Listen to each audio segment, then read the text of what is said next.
Oklahoma. It just means more. For almost a century, the Cotton Bowl at the State Fair has been neutral ground for the most bitter of feuds, half burnt orange, half crimson and cream. They share a border in disdain, some gut-busting delicacies, stomach-turning rides, and an air of contempt. Walks in with the intoxicating aroma of corn dogs and funnel cakes. Now, it means a lot here, but nowhere does it mean more than Iowa City.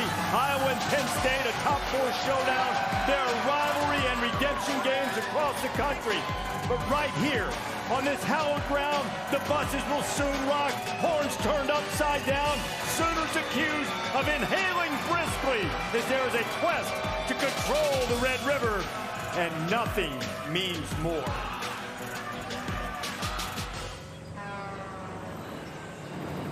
Good morning, Dallas.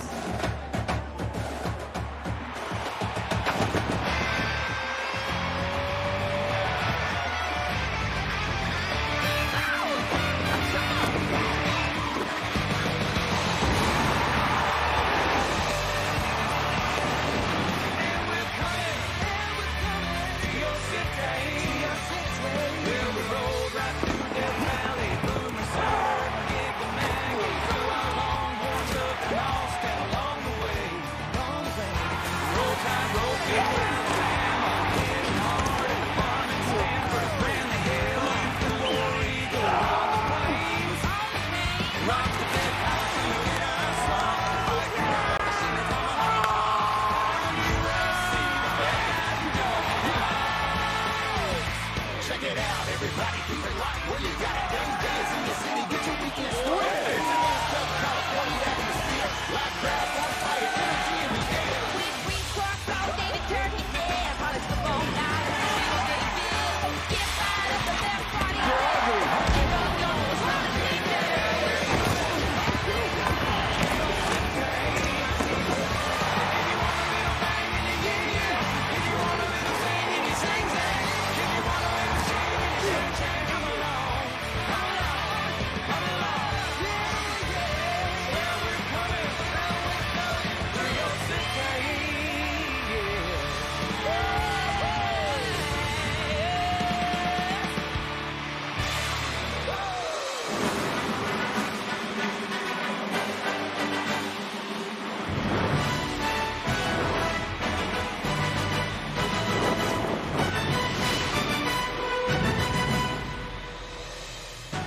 College Game Day, live from Dallas, Texas, is built by the Home Depot, proud sponsor of college football's premier pregame show.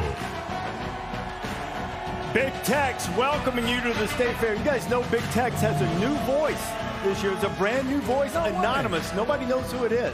Really? Mostly guarded secret. Wow. There is the Cotton Bowl. The battle line will be drawn right at the 50. Burnt orange on one side, crimson and cream the other. Texas will be the home team. Look how the rivalry has been close. The difference in the points, a mere field goal between the two. Through all of these years, this will be the 117th edition of Oklahoma and Texas. 92,100 is the capacity inside. Nearly 300,000 people expected to come through the gates of the State Fair. We're delighted that many of them have chosen to be around our set right now. They're already learning the SEC chant, too. Listen to them. Listen, yeah. That didn't take long. Not at all. We didn't coach them on that at all. No. They started doing it, and we started laughing, and they enjoyed it. Glad to have you with us, Reese Davis, Lee Corso, Kirk Herbstreit, and Desmond Howard. It was 25% capacity in the stadium for this game last year. Yeah. Not going to be the same today. No, not at all. These guys, they're ready for this game. We're at the State Fair, and there are games for everybody to play. You know, we actually went out and played some games yesterday, but no game as big as the one this afternoon. But, Kirk, I have to tell you, the guy to my left, we played a game. I mean, he has like a flamethrower, strong and accurate. This dude right here. Really? Yeah, he was. The dude in the blue. Yeah. He can throw it. He looked like, what's else he say? When you lose, say little. When you win, say less. Exactly. Yeah, he's like, well, I'm just saying. There was a lot of talk this week that we should be at Iowa City. And after seeing our set and the way it's set up, I honestly, Kinnick Stadium is one of the loudest stadiums. The fans are right on top of you. Yeah. And if you look, I would say that we're in Kinnick Stadium right now. Yeah. They are as close to us as you can possibly be. I mean, they're 2 feet. So just like Penn State, we can feel that. So we are kind of in Kinnick. Listen, I want to take a chance to give a shout out to my 1970 Louisville team. Yeah. They're being honored today for playing in the Pasadena Bowl 50 plus years ago. Awesome. I will always remember that team. They were my first bowl team.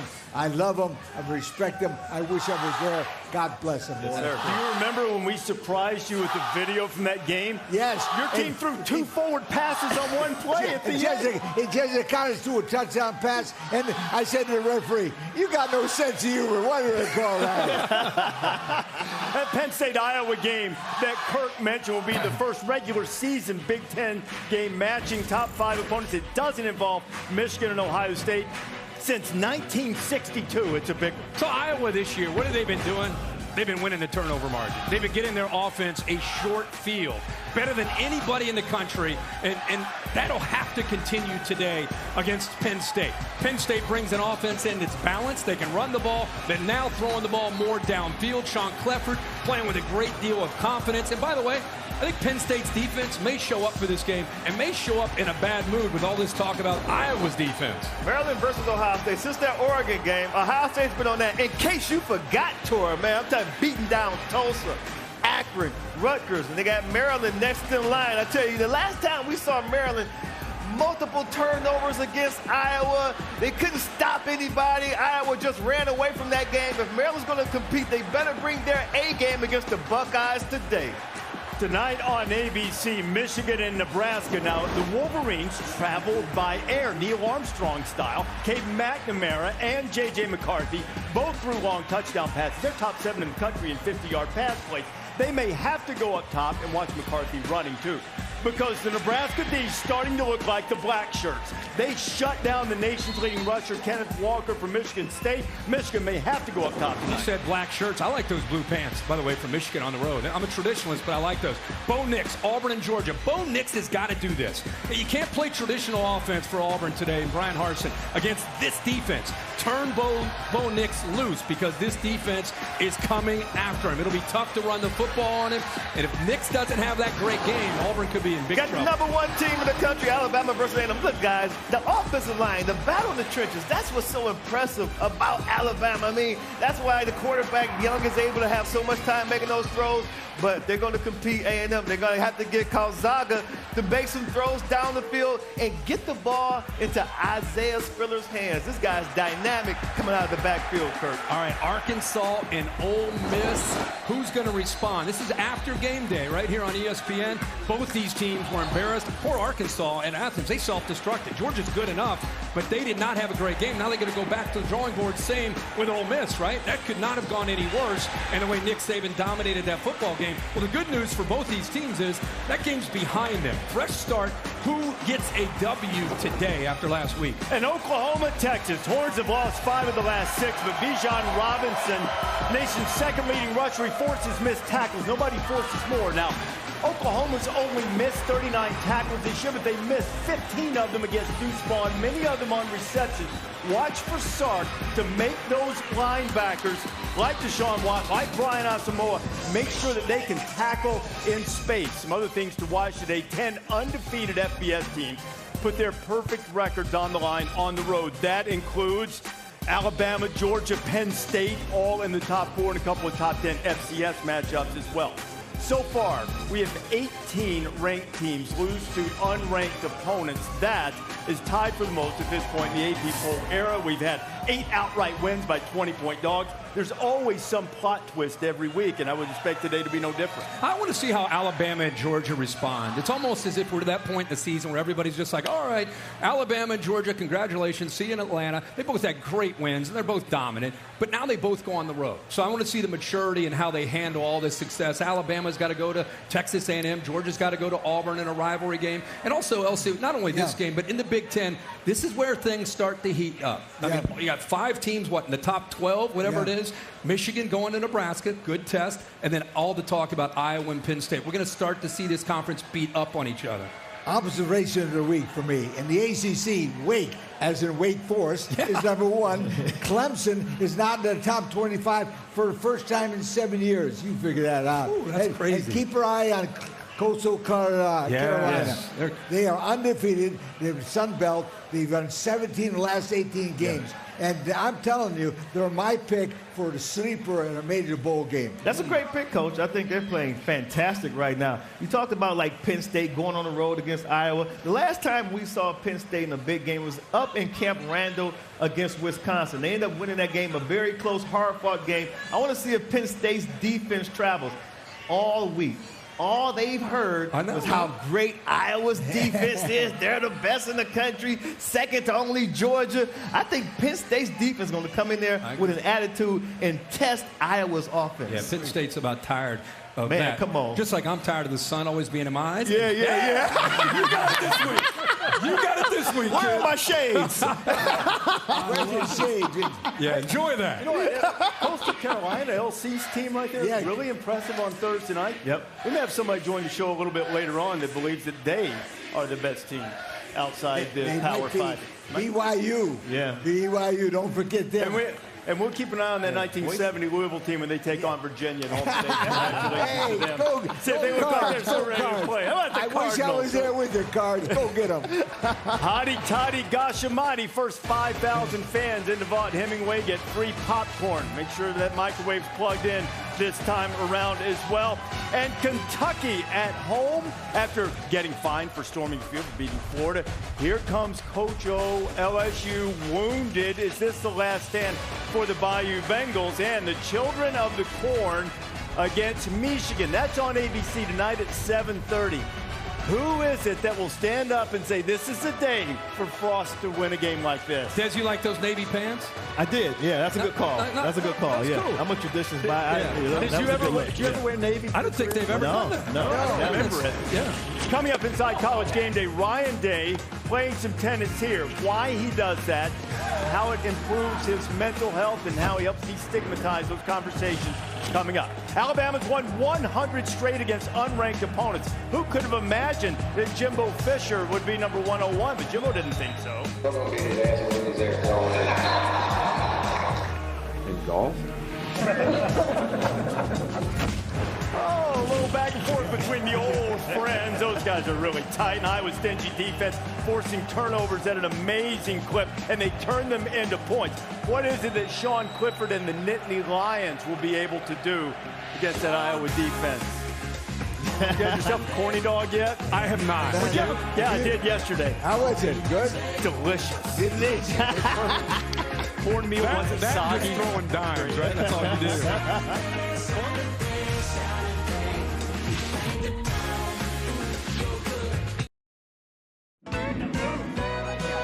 College Game Day is built by the Home Depot.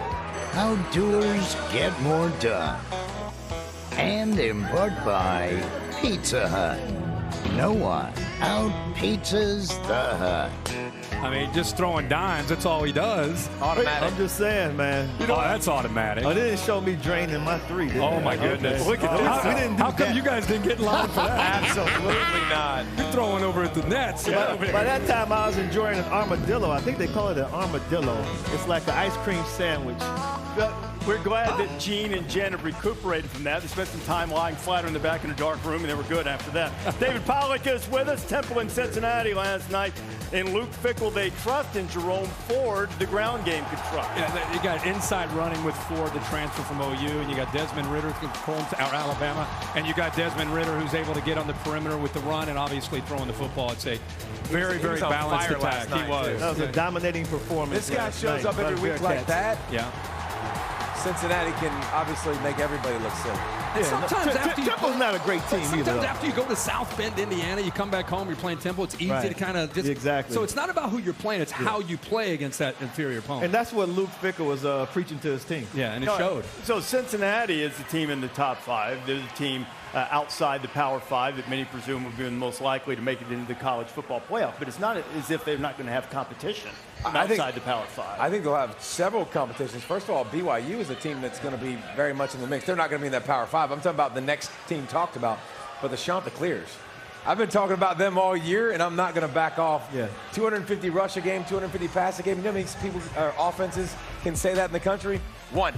That's the only offense. The Mullets are unstoppable offensively. But the difference is going to be the Shots aren't going to have the same schedule. Not even close to the same schedule. BYU is going to have the schedule in terms of big-time wins. Before I want to get Bear real quick, but just the thing about Cincinnati is just because they're becoming a trendy pick, let's not back away from. To me, it's about building when you're a group of 5. Yeah. And for 3 years, this thing's been building. The way they performed last year, and I know last year shouldn't matter, but it does. It should. It does. Yeah. And how they played against Georgia in that Sugar Bowl, I think, has impacted how people felt. So, but Bear, it's not just they played Indiana and they played Notre Dame. It's what they've done for 3 years collectively that I think is catching people's attention and why they're a preseason top 10 team. And they haven't done anything to hurt themselves. Obviously, they've done more to help. No, they have. And just like David mentioned, too, I think what Coastal Carolina did last year helps them as the year moves on. Yeah. But if we're talking about non-Power 5, what Reese brought up with BYU, like, we have to remember, they're not a group of 5, and they're not going to get the automatic group of 5 into the New Year's 6. But in terms of the playoff, like if they were to go 12-0, and they have 7 Power 5 wins, 5 Pac-12 wins, they would have won at USC, they would have beaten Utah, they would have won at Baylor, they would have beaten Virginia. That's impressive. They already have a better strength of schedule than Cincinnati does. And BYU's is only going to go up, and Cincinnati's is only going to go down. Now, again, that's not the only thing you look at, but a lot of those data points that the committee likes to look at are going to favor BYU if they are 12-0. I think the only thing missing right now is Joey Galloway. This sounds like that show you guys do at the end of the year. Like, why is Joey Galloway here? SMU is the only team Cincinnati has left that has fewer than 2 losses, I think, right? And SMU, by the way, has Navy today and former Oklahoma quarterback Tanner Mordecai, who has thrown 24 touchdown passes. That's all he's done. And did you notice UTSA, Texas San Antonio up there? They're not just on Bears' board a lot. They're undefeated. Jeff Traylor, the coach, Texas high school legend. This might be the last time they're an underdog all season. They're a 2.5-point dog at Western Kentucky today. In the ACC, Syracuse taking on Wake Forest. Wake Forest in the Power 5, and they are unbeaten, trying to go 6-0. Yeah, the talk of the ACC, the highest-ranked team in the ACC, Wake Forest. Dave Clawson's done an unbelievable job. They got a bunch of super seniors, and they also got a quarterback in Sam Hartman that they trust. That he can throw the football all the yard. He can scramble around and make plays. Dino Babers, you remember this, guys? Yeah, let's celebrate in the locker room. There ain't been much to celebrate since then, man. I think Wake better be careful today going to the Carrier Dome. Play defense. Yeah, they are. Notre Dame, Virginia Tech. This game's on the ACC network, and what are they going to do at quarterback? Notre Dame's got to figure between not having great quarterback play and not having great offensive line play. We got issues going to Lane Stadium against this defense. They've got to figure that out and figure it out in a hurry. Virginia Tech can do just enough on offense, running and throwing, to give Notre Dame some fits. But to me, this is all about the Irish and how they get their offense going with so many concerns up front and at the quarterback. You think Cincinnati's watching that game? Oh, yeah. They're pulling for it. They need Notre Dame to win. They need Notre Dame to do good. That's what's going to hurt Cincinnati. They need Notre Dame to get going. And on the quarterback thing, now Brian Kelly won't say for sure, but all of the expectation around the program is back to Jack Cohn, at least to start, and see if Drew Pine ends up coming off the bench there. You can see the game on the ACC network. Who do you think right now? Bear asked this question last week. Who's the best team in the ACC? Wow, that's a good question. I like Wake. I like Wake a lot, but I agree with Kirk. I think they better be careful going up to the Carrier Dome against Syracuse today. Pitt is a team that's coming out of nowhere, too, though. Keep your eye on the Pitt Panthers. I really like what I'm seeing out of Pitt. Can we spin that wheel? Didn't y'all used to have, like, the wheel of... yeah, we had the ACC wheel of destiny. Why don't we just spin that puppy and let it roll around and see what happens? Have somebody at Bristol go back and look and see if this thing's in storage someplace. The most talented team, obviously, is Clemson. Yeah. But I think Pitt's in that discussion. I think Wake, just because of their efficiency and not just their record, but they're playing good ball on both sides. but they better play good ball tonight against Garrett Schrader, who, by the way, these quarterbacks move all over the place. Mississippi State guy who's an athlete, can run around and help Sean Tucker. So, Bear, I don't know. I still don't know. Apprehensively take weight. I don't know who he thinks the best. I think the Sun got Bear too. No, I was going to say, you've got your wish on me. Yeah, keep going there, Bear. This is great. I got one eye and sweat. Exactly. It might be Virginia Tech. It might be Virginia Tech. Really?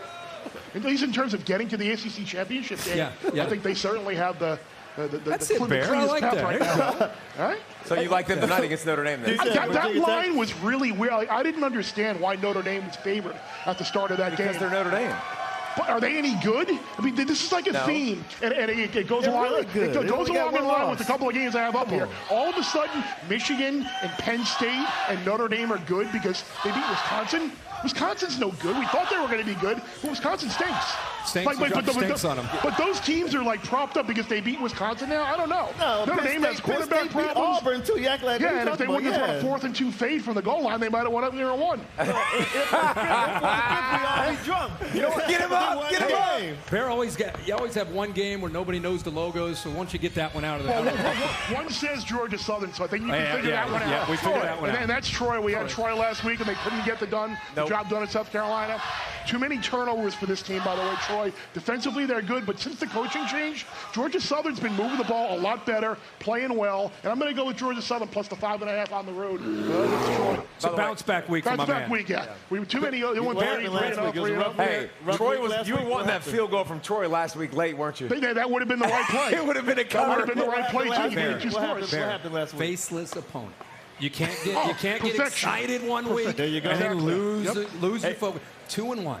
Never get too high after a win and too low after a loss. Let's keep an eye to Mac Brown may get his first win over his alma mater, North Carolina against Florida State. He's 0-10 right now. The Aflac trivia question. What do you got?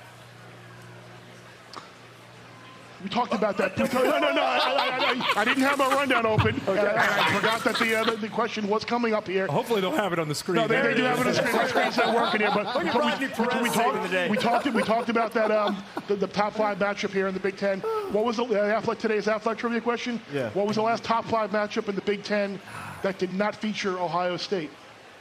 Okay, I need to ask a question. Is there a qualifier on this? Does it have Big Ten championship game? No, regular season. Sorry, regular season. All right, that's what I was asking. You already. I mean, I know you know. Good question, because I was all over that. I thought you were going to throw Ohio State and Michigan in there. You just said Ohio State. Here's a hint. The answer would be the same regardless. So it didn't matter. Okay. All right. Let's think on that a little bit. Yeah. And I think I dropped in irregardless, too. I'm sorry. It's regardless. Irregardless isn't a word. Their son's killing me. On Friday, they're going to be headed into Lane Stadium. It's on the ACC network tonight. You want to make sure you have that. See Notre Dame, ranked 14th in the country, to take on Virginia Tech. What a crowd we have at the State Fair of Texas. It's still growing. When they opened up a couple of weeks ago, it had been over 700 days since this staple of the culture in Dallas had been open, and people are really enjoying it. And on College Game Day, guys named Tyler on offense for the black and gold. Tyler Goodson, Tyler Linderbaum, and what they have to do against Penn State today. And Gene Wojciechowski sat down with OU Spencer Rattler. Expectations are always high. Rattler tries to keep it in perspective. I hope that's Texas fans. What matters to me personally is winning. Everybody wants those big 500-yard games. Everybody expects, 6 touchdowns a game, but it's just not reality.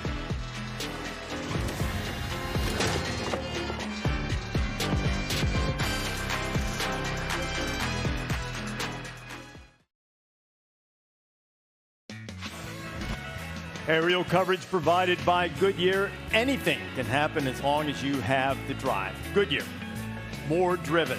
Sun starting to come out, shining right in Bear and Desmond's eyes. Herbie in the shade.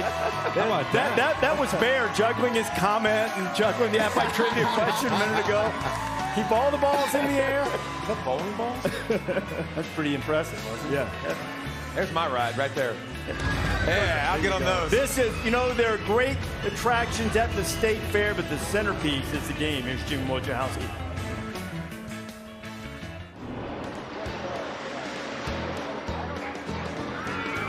State Fair of Texas is the only place on the planet where you can get fried Oreos, an angioplasty, and one of the greatest rivalries in college football all in the same day. You can tell your friends about Big Tex or Big Game Bob. You can watch pig races in the morning and Bevo in the afternoon. Everything about this game is split down the middle. Crowd, the distaste for one another, the heartburn caused by too many corny dogs. The only thing not equal, the record. Texas leads the series, but OU leads in recent photo ops with the Golden Hat. This is a rivalry of Macs and Monarchs. There's the King, the Earl of Campbell, and Royal himself. Superheroes and Superman also have made appearances. So savor the game and the feast. And remember, save room for the funnel cake. Gene loves the food here. He can't get enough. Hey, he does.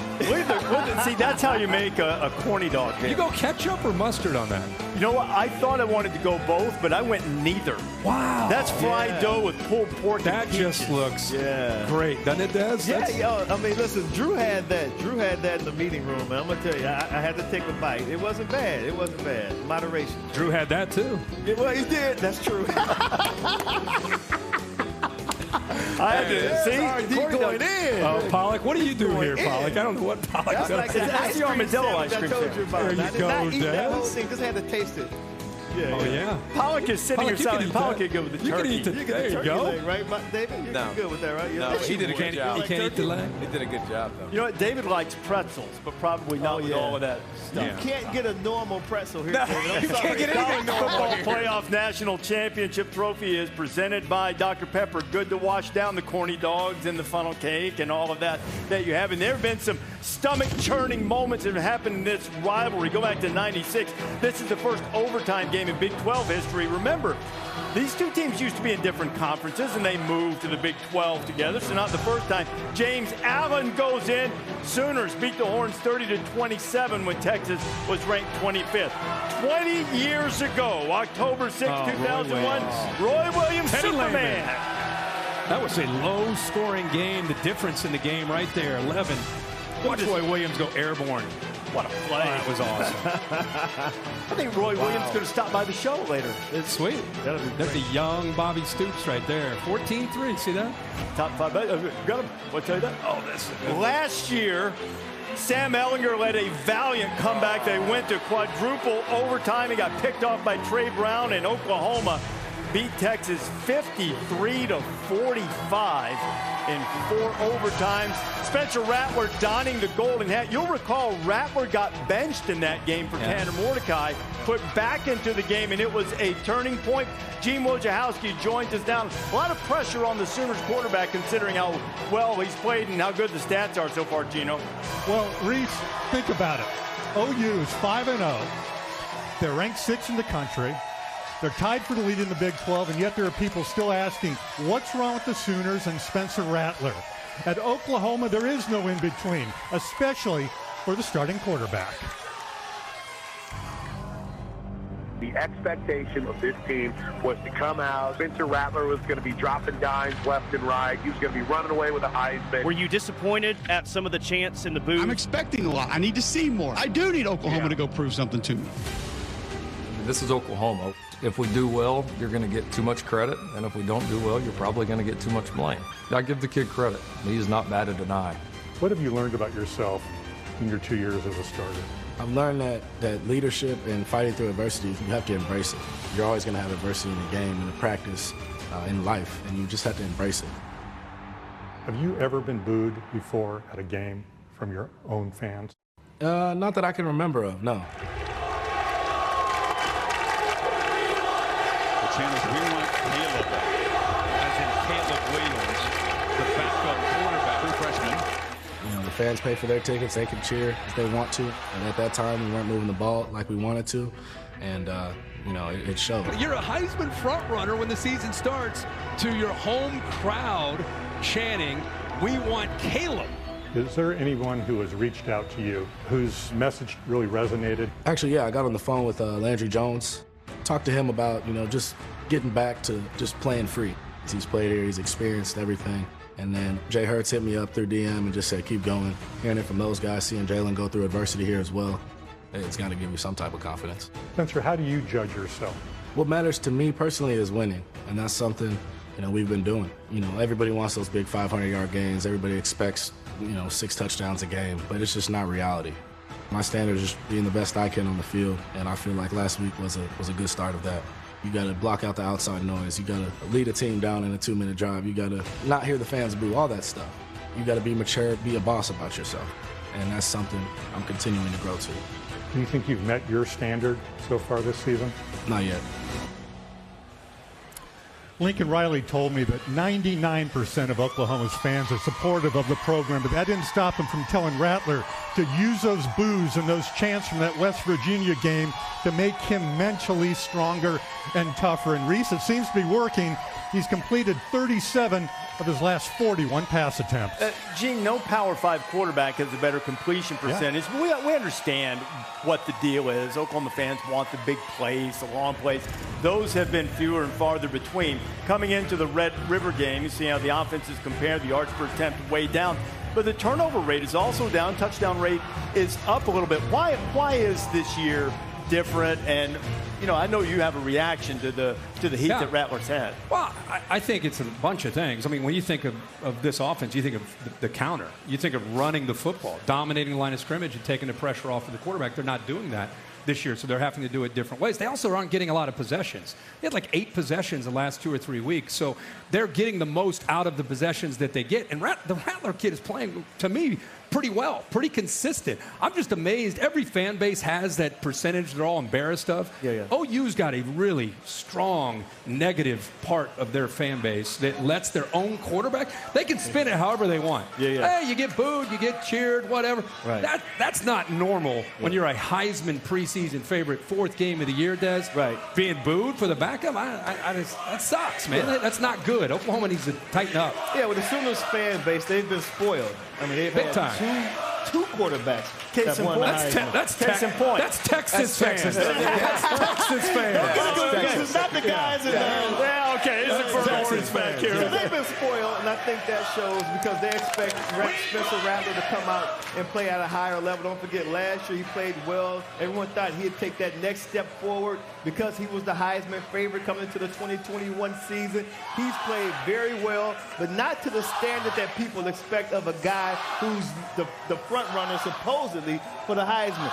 He just has to play it within himself. Lincoln Riley has to coach the same way he's been coaching. Things will come. You can't go out there with that Heisman pressure and try to force the issue. That's when you start making mistakes and not playing like yourself. If he takes his time and play like Spencer Rattler can play, then I think he'll be okay, David. Play like Spencer Rattler can play, not like Baker Mayfield, not like Jalen Hurts, not like any of those guys, because he's not afforded the same right. Their offensive line, they don't pave the way for running lanes like they used to. They don't run the football every year since 2018. The run percentage. Remember, Lincoln Riley brings in an air raid offense. What was the difference in his offense? They could run the football. That was the difference. Now they're not running the football effectively. He's pressured so much having to move. He's playing pretty well. He's just going to need the others around him to help him. If you want to get vocal on the offensive line. Yeah. Those are the boys that need to feel a little heat. Yeah, they're still growing. That's for sure. Much more on this game coming up. We'll take you right up to kickoff on ABC and go inside the stadium in the last hour of College Game Day. Iowa City is buzzing. Hawkeyes and Penn State both looking for their first win in a top 5 showdown this century. Iowa leads the nation in interceptions and turnover margin. They've scored 61 points off turnovers. They've got 3 pick sixes to put it in the end zone themselves. And as good as that defense has been collectively, sort of unrecognizable. It's largely a no-name defense in black and gold. But the offense has a name, and that name is Tyler. One guy named Tyler can throw a bale of hay over a 14-foot pole while opening a hole for another guy named Tyler who can house it from anywhere. You mentioned Tyler's name. The first thing I think of is just a guy playing football that really understands the importance of, playing through the whistle. Tyler Goodson is gone. Tyler Linderbaum, the anchor of that offensive line.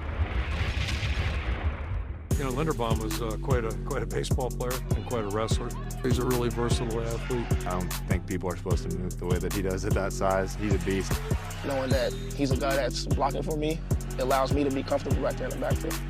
See you later. Hop on the Goodson Express. He's so explosive, not only in the run game, but also in the pass game.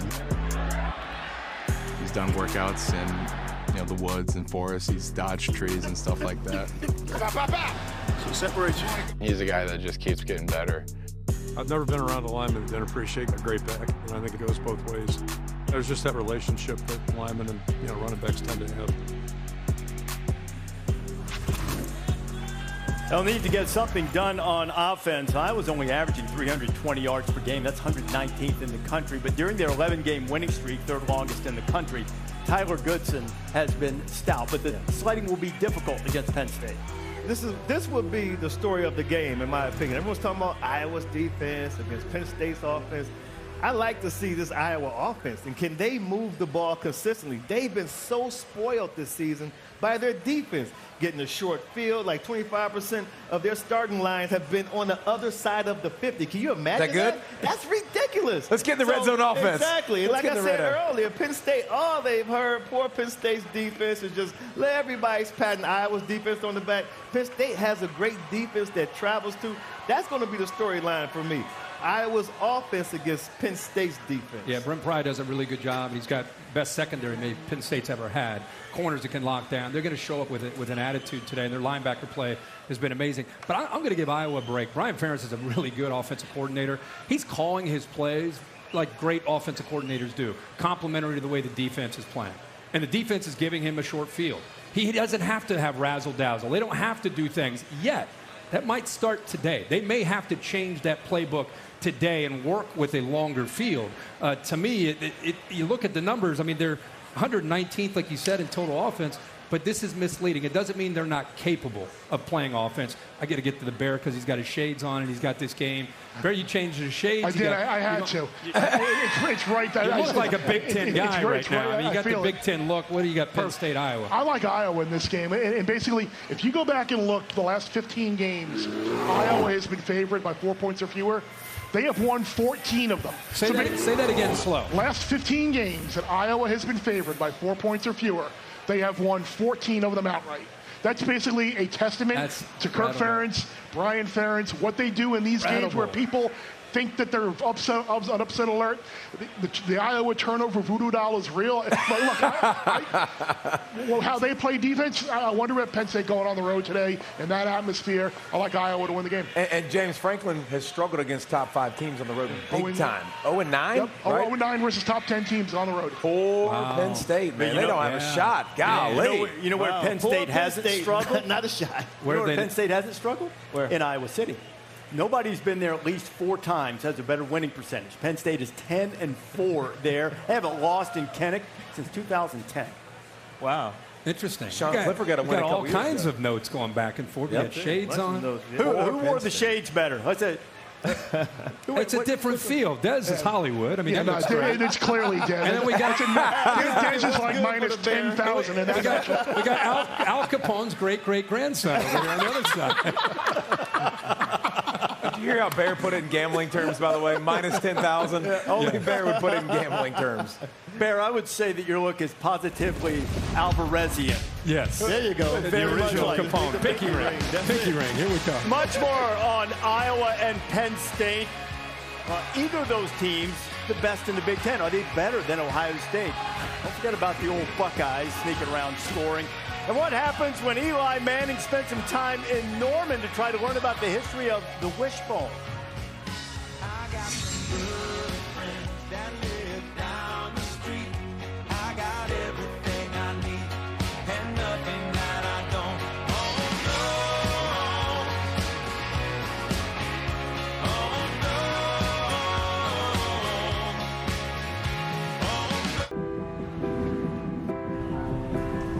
Back back at the State Fair of Texas, open for business and open for the Red River Rivalry. And you are on the bus with Boomer Sooner.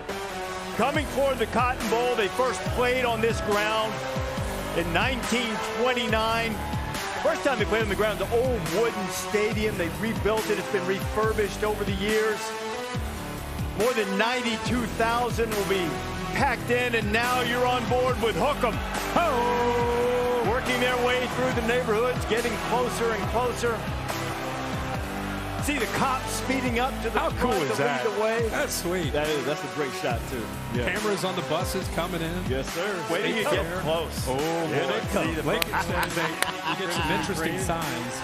Man, I tell you, that's such a great feeling, too, sitting on that bus. You know what I mean? Oh, man. Look out. Yes, they said this is, Lincoln told us this week, it's a bucket list.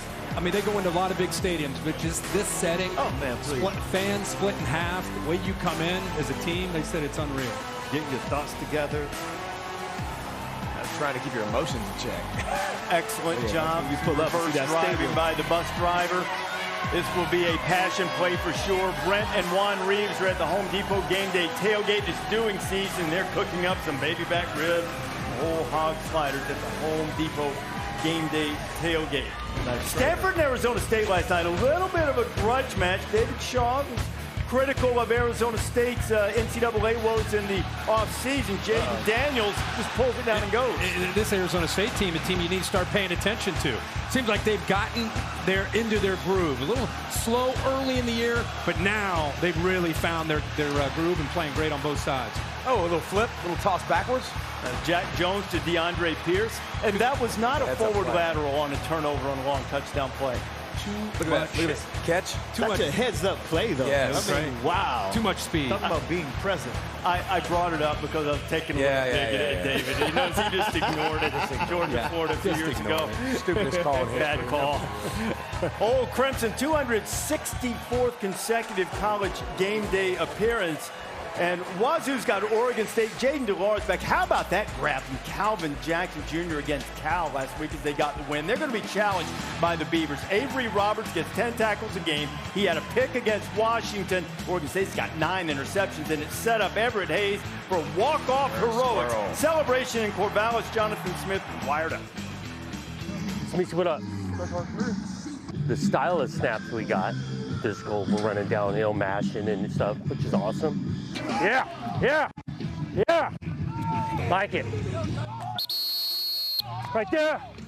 The other piece of getting on this plane on Friday, you want the complete focus on Friday to be on winning the game, okay? So workday Wednesday, yes, on the field. We got a bunch of film to clean up and watch. You also got some school to knock out. The next couple of days, workday Wednesday, knock the school out so that you get on this plane only focused on winning the game. We good there?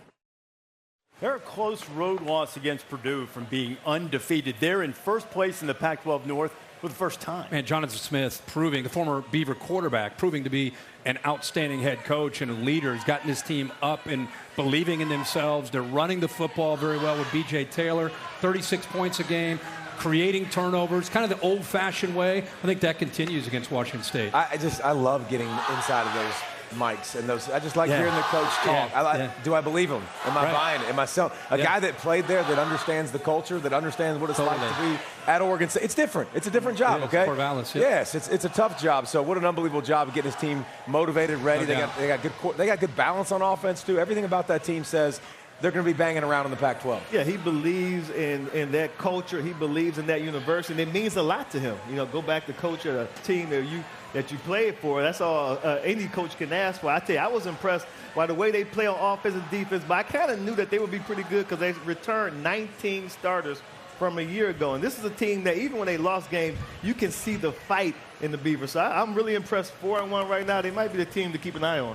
They have lost 7 in a row to Washington State. Now, Utah and USC play today. Utah playing for the first time since the tragic death of Aaron Lowe. They've struggled in L.A. Give me a quick pick, Utah, USC. Close game. I'm going Trojans, though. I got USC. It's not only that, what they've dealt with. You know, Brewer takes off, and after a couple weeks of playing, so playing with Rising, the backup former Texas quarterback. Texas transfer. I'll take USC. Yeah, I got USC as well.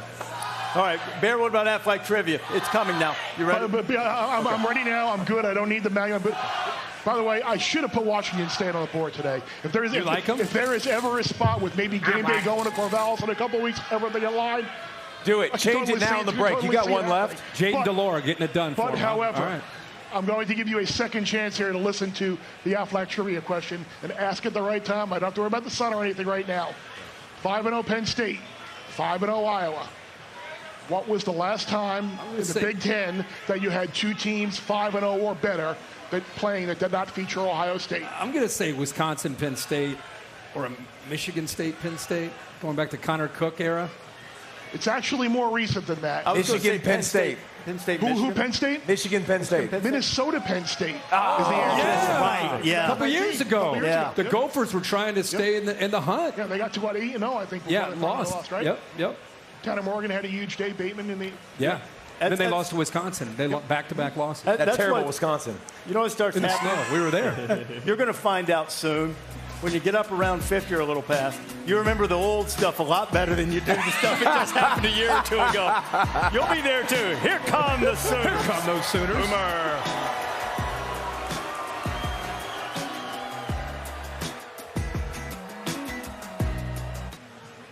I got some good friends that live down the street. Got a good-looking woman with her arms around me. Here in a small town where it feels like home. I got everything I need and nothing that I don't. It is a pleasant morning at the State Fair right now, but temperatures are supposed to be headed toward the upper 90s. It's going to be just as hot literally as it will be figuratively, and the Longhorns are there. Look at Sark rocking the near burnt orange jacket. I like that. Nice fit, coach. Look at the pants. You see the pants? Yeah. The whole fit was lit.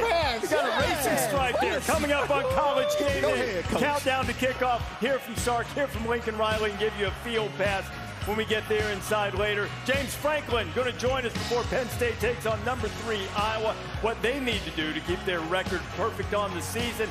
And game picks, headgear from LC, and Mark Cuban, owner of the Dallas Mavericks, star of Shark Tank, will join us as our celebrity guest picker. All that coming up as we start our second hour of College Game Day from the State Fair, one of the great spectacles in all of college football, and a gargantuan game coming up in Iowa City today, in Kinnick Stadium. You know, Penn State and Iowa aren't traditional rivals.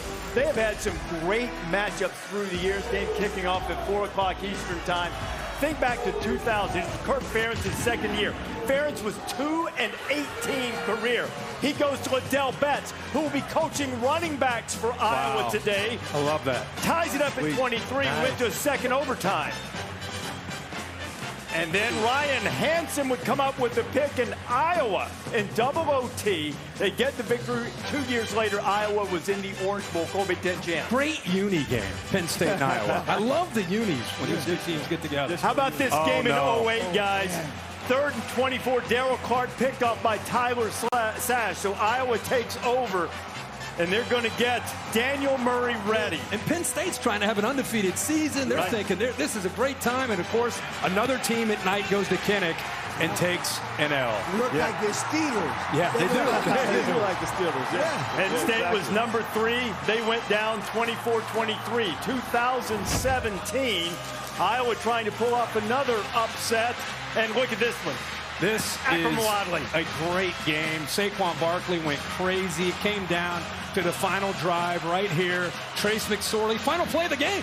Hey. Wow. Oh, man. Jawan Johnson Walk-off, catch-off. And that's another one of those that we talked about earlier. Penn State's won its last 3 trips into Kinnick Stadium.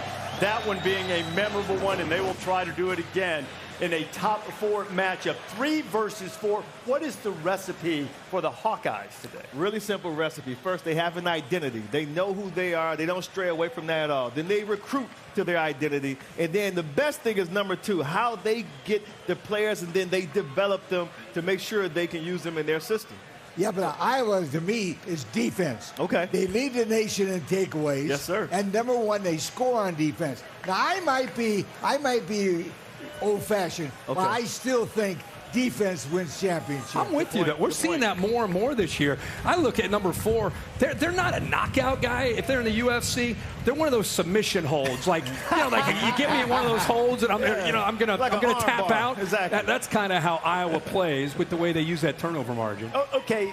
Penn State's already faced a really good defense this year in Wisconsin. I know what Bear said about Wisconsin overall, but the defense is good. Right. Now they're facing another one. What are we going to see from Penn State? It's what they're doing with Mike Yurcich. He's attacking differently. He's freeing up his quarterback. The first thing is they're going to stretch you horizontally. When you have an offense that can stretch you horizontally, it's a team that makes the defense aware of that kind of, you get a motion guy, Des, like this. Yes, Nobody goes with him. Right. That tells the quarterback in modern college football, we got 2 blockers, 1 receiver, just fired out there. We have 2 blocks, easy first down. It becomes a numbers game. It's a numbers game. Exactly right. Yes, and it simplifies it. Now we want to stretch you vertically. If we can stretch you vertically, which is very different for this offense this year, gets the motion. What I love here, a couple things. Number 1, Sean Clifford shows his awareness. Got a busted coverage over the top. How about the pocket presence? They blitz, stays comfortable, adjusts in the pocket, moves, eyes downfield, and then hits you downfield to Dotson, one of the top receivers in the country, for a touchdown. That's another thing. And then, Coach, this is going back to your school. You love defense. Hey, wait. You want to do this? Let me Hold try on. Here we this go game. now. Here we go. Oh, boy. Oh, God. All right. You're jumping ahead here to his legs. Hold on. We're going to run. Now we got to go. We got to stretch you horizontally. We're going to stretch you vertically. And then Kayvon Lee is showing you the ability to run with power. So the defense is worried about outside. You're worried about what's going on over my head. And now you're going to get hit right in the mouth. And then I think, to me, the X factor today is going to be Sean Clifford. This is where the experience comes into play. He's playing a great defense on the road. He's struggled, by the way, in a lot of these games. This is where he's got to show he can win a game like this on the road. And on third downs, you get pressure. You've got to stay aware. Look at his eyes. By the way, look at the spy. The Mike linebacker, 47's got him, right? Exactly. He's got him. But there's the speed of 14 to get away from that, get the first down. He's going to have to do that against this defense from Iowa today. That was against Indiana. Against Indiana. Not Iowa. He's done a really good job taking care of the ball. Yes, you remember Sean Clifford last year against Iowa didn't start the game. Will Levis did. He came off the bench, threw a couple touchdowns, but also a pick. But Penn State lost that game. They haven't lost since. That's right. They've won 9 in a row. The quarterback's legs, Clifford's legs will be big today if Penn State wins. And really the big question in that game to me is, are they really that guy? Whoever wins. Are they the ones? Are they the best team in the Big Ten? Even if they win the game, are they better than Scarlet and Gray over there? Now, Ohio State has Maryland today, and you have to wonder about Maryland's psyche after what happened to them against Iowa. But this Ohio State offense, second in the nation. They're getting 8.6 yards per play. Travion Henderson, Herbie was on him early. He's everything cracked up to be. C.J. Stroud leads the Big Ten in touchdown passes. He missed a game. Well, they are balanced. I think Stroud right now, what you're talking about, is getting more comfortable and being the guy. Imagine the pressure of stepping in this offense. He's got the 3 best receivers on one team in the entire country with the way they're playing right now. And Maryland comes in after all of those turnovers against Iowa. But Ohio State, after the loss to Oregon, seems to be kind of coming into form. Ohio State is 6-0 against Maryland, and he averaged 58 points of victory. Right. And Ohio State's offense will roll today, but their defense might be challenged.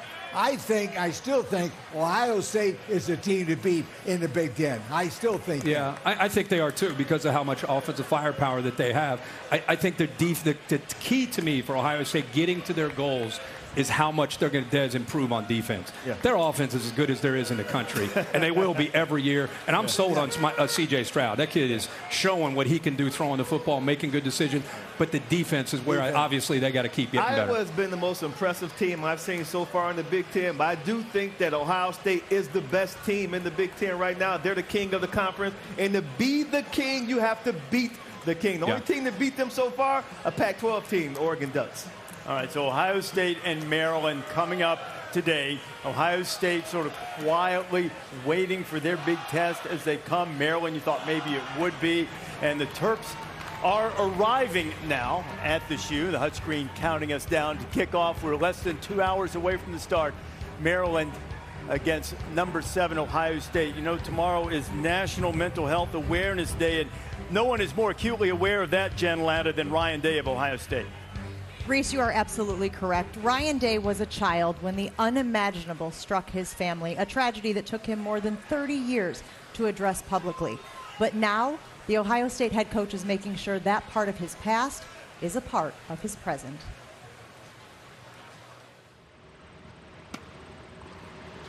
Come on, turn it over, Coach. You're there. Nice. Come on. Why tennis? Well, it's better than a treadmill. You can hit the ball really hard. Just allowed me to get over there and sweat and yell and curse and try to hammer a tennis ball so that maybe for about a half an hour I can kind of get that off my chest. I just see, the back of his car, he's got 3 rackets now and all this gear. And I was like, are you a tennis coach or a football coach? Trying to find different outlets can make you a better coach, a better communicator, clears your head a little bit, gives you better perspective. And being aware of your thoughts and being aware of your mental health is important. I can't say that I always had that during my whole career. There are things forgotten and things that can't be. For most of Ryan Day's life, he distanced himself from the pain of his past. I don't want to call him angry, but he had a chip on his shoulder for a long time.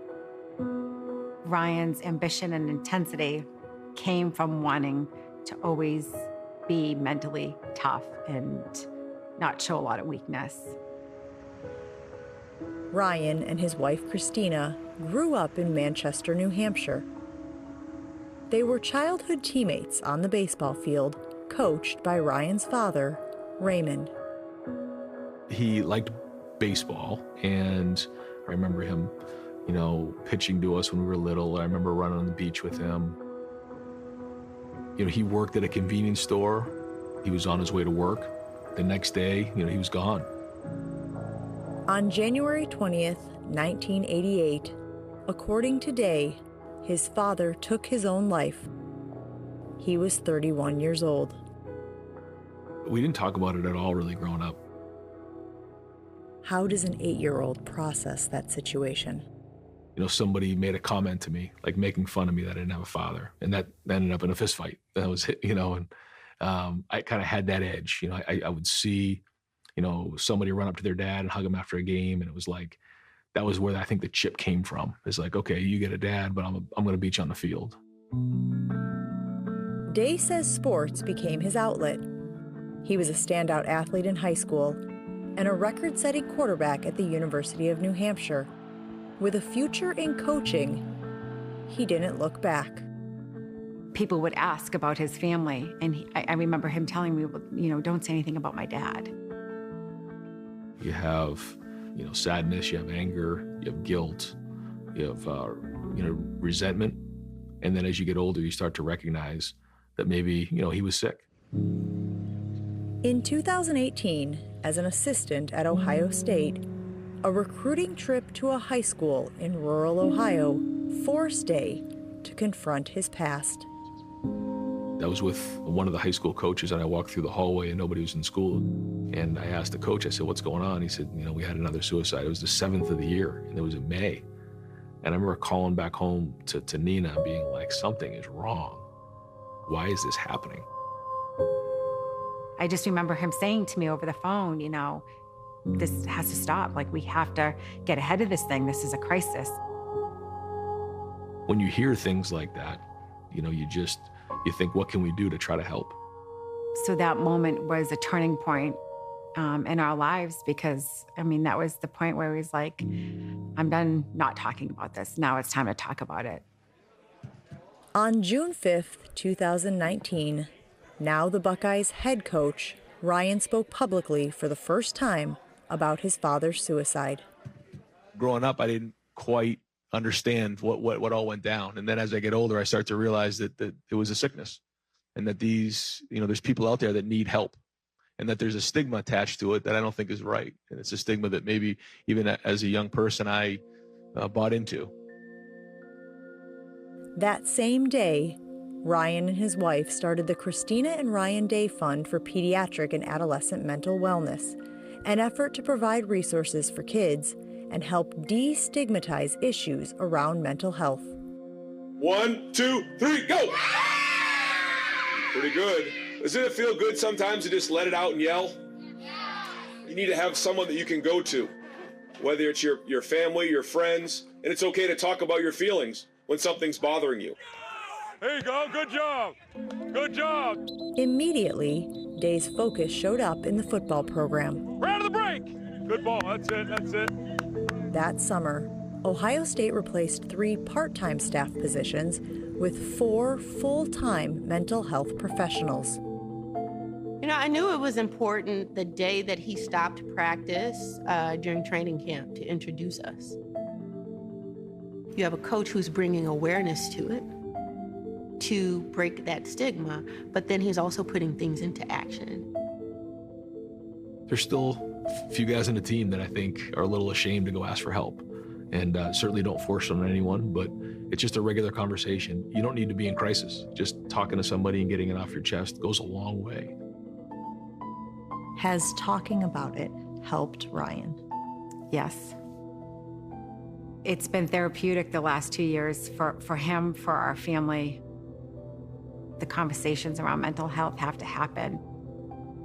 Life is about ups and downs, and if you can work through those times where you're down real low and things aren't going well, you go through challenges and adversities, they can make you stronger. Tomorrow is World Mental Health Day. Today, Ohio State is taking on Maryland. That team, of course, is coached by Mike Loxley, another gentleman whose family suffered a tragedy, and he is using that to motivate his emphasis on mental health in his program. We are seeing so many more college programs make that emphasis going forward. And we want to remind you that if you or someone you know is struggling with their mental health, there is help available. We've put the number here on the screen for the suicide prevention hotline. It is confidential. It is 24 hours, 800-273-TALK. Reese? Jen, very well done. And I think in this sport, when we talk about exploiting weaknesses on the field, sometimes that leads to the reluctance to talk. But people have been through so much with the pandemic and the isolation of young people that this is a real issue, and it's really admirable that Ryan Day and others are getting to the forefront of this. Well, it's 2021. It's a different time, beyond COVID. It's just these are issues like Ryan Day's an example. Applaud him for having the courage to talk about his story because, like him, so many keep it inside. And now people are talking about it's okay. People that are in the limelight and are influencers, they're talking about how it's okay to open up and talk to people if you have some pain about an issue. And I just think it's great that Ryan and his family to open up to Jen and just to applaud the piece too from ESPN. This summer I actually spoke to a doctor who's on the Ohio State staff, and her name is Dr. Day. And she told me that the best thing is that obviously that Coach Day made himself vulnerable and opened up to people and start to speak about this. But the second part of that is that now they have a staff that the players, they're getting more and more comfortable, because as a player, when you're around a person that you don't see often, you're very reluctant to open up to them and tell them what problems and issues you're having. So what they've done at Ohio State is they have this staff. It's almost like seeing a trainer or one of the strength and conditioning coaches. So now you become more comfortable. And she said it has worked wonders with their program because players are much more willing to open up to them. I love when people see life bigger than themselves. Ryan Day was doing just fine. Mm-hmm. He was creating goals and memories and having a lot of success, but he saw what was going on around him and tried to make a change. We all have that opportunity in our lives to speak life into somebody and make a change for people. Kudos for him for doing it. Yeah. Mental conditioning as it pertains to performance has been a big deal for several years, but it goes beyond that. And it's certainly great to see that people are opening up and have an opportunity to be able to deal with whatever they might be struggling with. Much more coming from the State Fair in Dallas. Teams have arrived in the Cotton Bowl. Kickoff just after noon on ABC, and at noon on ESPN2. A couple of new coaches in the SEC, Tennessee and South Carolina. Shane Beamer against Josh Heupel. Screen counting us down to kickoff Hour and 41 minutes until they'll get started. Hey, how about that rushing performance Tennessee put up against Missouri, like 450 Put it together last week. Yep. Bounce back time for Wu Pig and Hotty Toddy. Both teams got stomped last week. Which one will be able to right the ship? That comes up after College Game Day. And the Deep South's oldest rivalry, Georgia and Auburn, certainly have had some great memories. Most iconic moment in this series in 2013. Here's your ball game. Nick Marshall stands in. He's going to throw downfield, just a home run ball, and it is tipped up. And Lewis got it on the deflection. Lewis is going to score. Touchdown Auburn. Touchdown Auburn. A miracle has turned to hair. A miracle has turned to hair.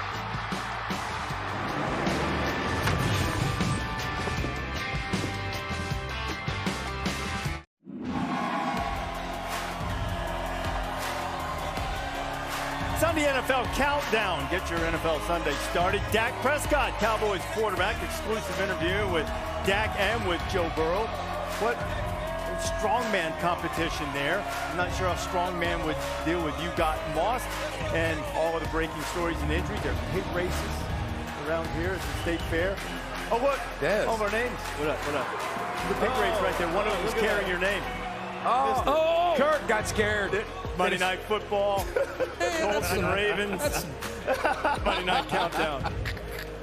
Did you win? Did you I don't know. It's like Coach they stopped them all right there at the finish line. I would have put a little money down on that. Texas and Oklahoma coming up. The Texas offense under Steve Sarkisian this season. You see how they've played over the last 3 games. They're running the ball much, much more. And Sark said the best practice of the season came on Tuesdays with Holly Rowe. Well, Coach, the last time you were in the Cotton Bowl, I just need to remind Texas fans that you were actually playing quarterback and you broke a Roger Staubach record that day. What is it like for you to walk back out onto this field as a coach? It's pretty amazing 25 years later. You know, that was a special team we were on at that time with a comeback win. And, you know, it's going to take a special effort today. We're playing a good opponent. Composure in this moment. You said you've been talking to Casey Thompson all week because he's got these ties to the Sooner family. What are you asking him to do in this moment? Well, I think one of the keys is it started on Monday, how he prepares. And it's easy to get distracted and take your time. So I think Casey's done a good job with his preparation. It's been intentional what he's trying to do.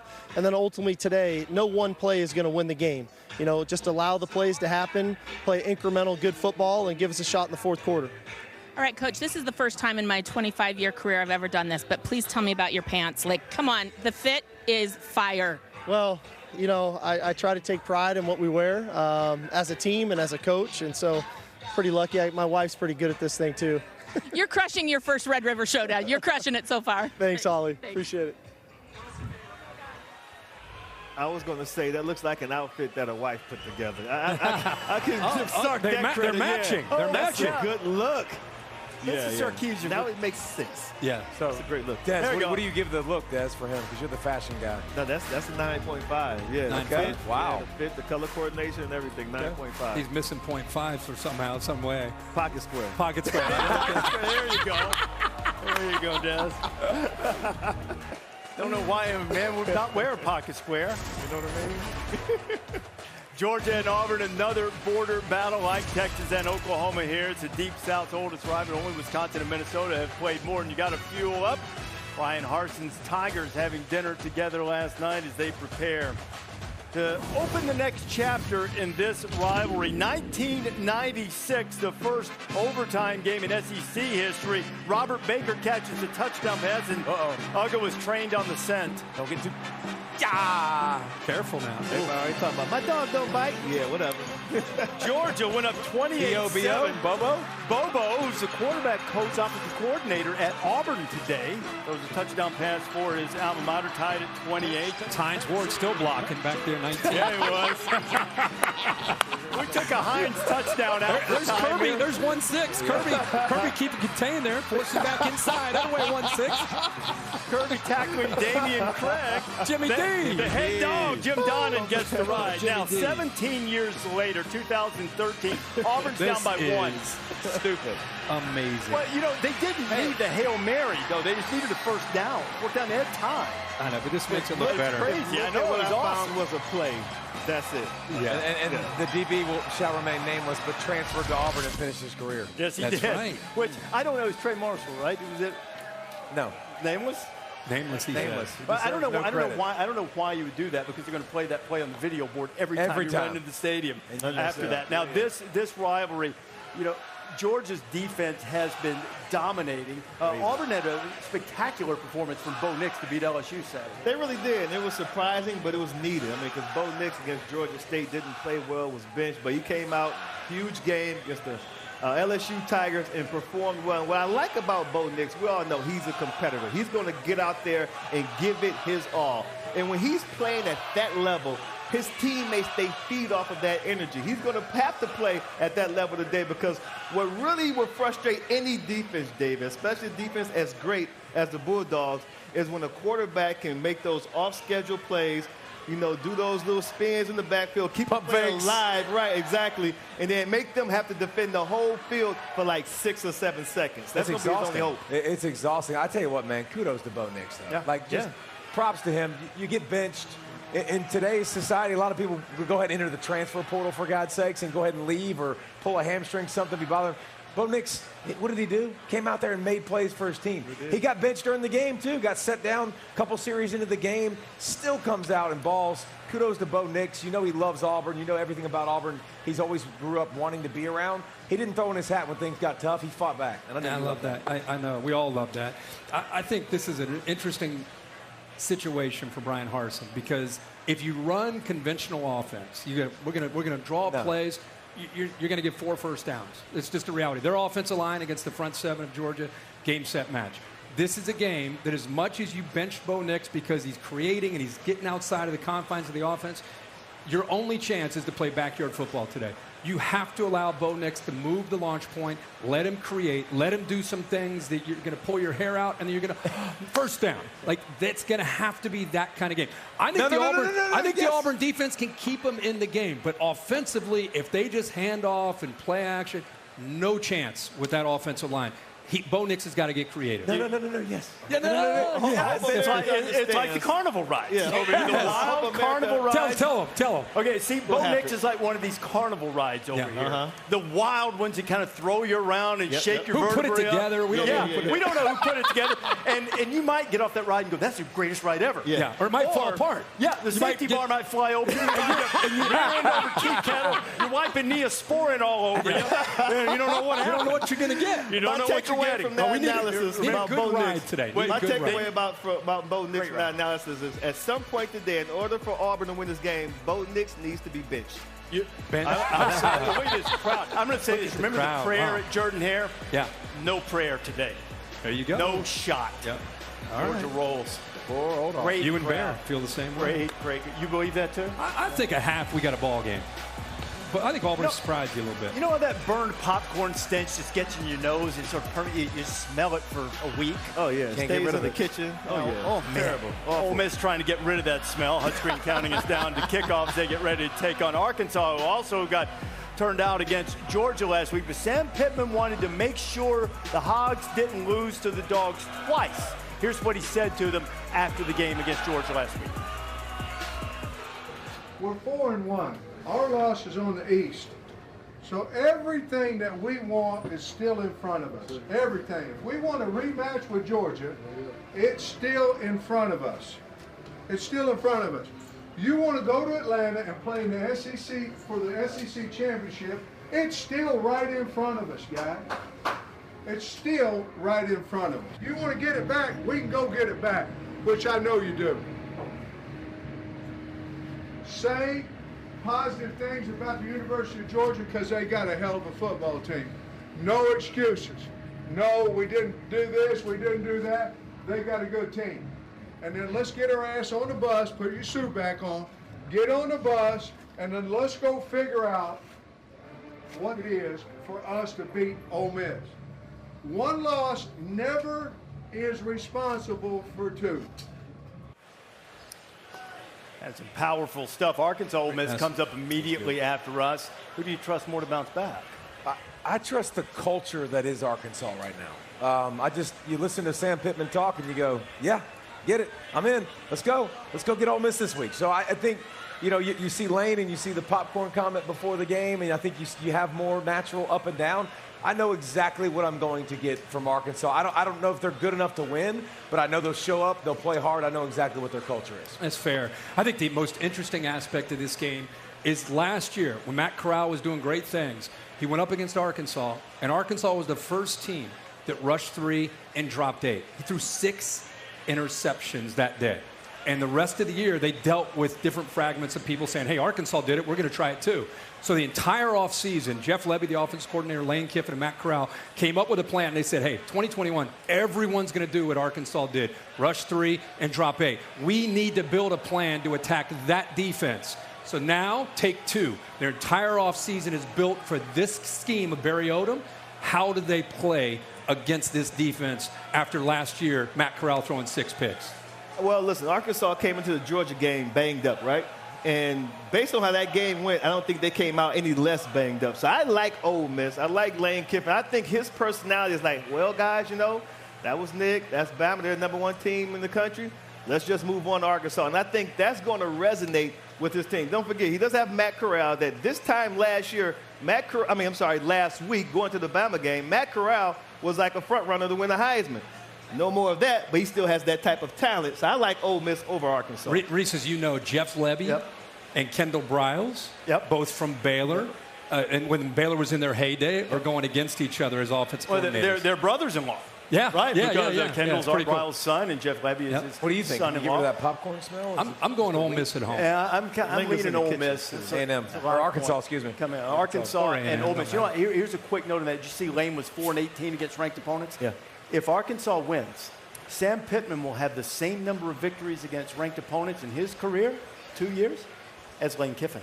Wow. By the way, that speech from Pittman came from Hogs Plus, our friends there who just get great That was accents awesome. and great stuff. Kentucky is hosting LSU fresh off a fine from storming the field after beating Florida. Won a game in which they got 211 yards. Bayou Bengals come in, and the Cats sort of in keeping with what they do, night before going to a movie, they went to see The Many Saints of Newark. If there were ever a Mark Stoops movie, wouldn't it be that? Yeah. Oh, yeah. That's his thing right there. Now, LSU, after the loss to Auburn last week, a little bit wounded, and Kentucky has a chance to go 6-0, first time since Yeah, man. Mark Stoops doing an incredible job in Lexington, and he has been for a long time. Does it, you got a big fight tonight? Yeah. LSU feels like, whether it's Wilder or Fury, it's kind of late in the rounds, and they're just trying to hold on. Yep. That, to me, is where LSU is. I feel like. This is if they lose this game, they're at 3-3, and we don't have the list of their schedule. But I think they're playing hard. I'm not knocking that they're not playing. It's just, 3-3 with what they have left, all the noise around the program. Right. Coach O had to yell at a fan who called into his show. It's just messy right now. Yeah. They need to win today. Yeah, that was a threat. This has the makings of like everybody picking UK at the bottom of the screen, and then LSU just rise to the occasion. Yeah. To me, that's what this game feels like. Pride game. Yeah, pride game. They're not going to be with Stingley. Stingley's out indefinitely because of a foot surgery he had. So, David, I just think that LSU is going to rise to the occasion. Everything's going on with Coach O. They lose Stingley. People are on them now because the Auburn game, I think they rise to the occasion. Yeah, and Kentucky's been finding ways to win. It hasn't been pretty, but in the past, we've also seen them lose a lot of those games. You've been on Kentucky for years saying they're going to be good. This is the year. This could be 10 or 11 wins for Kentucky when you look at the rest of their schedule, and Mark Stoops could be a really hot name. So you got Kentucky.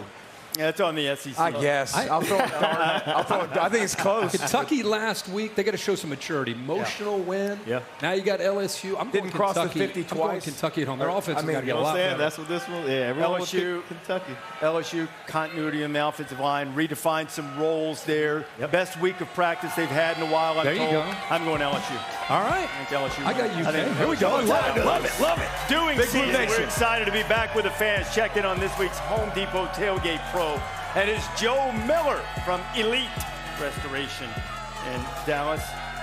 There's Joe, our Home Depot Tailgate Pro, noon Eastern Time. Ohio State and Maryland. My screen counting us down to kickoff inside 90 minutes. In case you forget, this is who we are.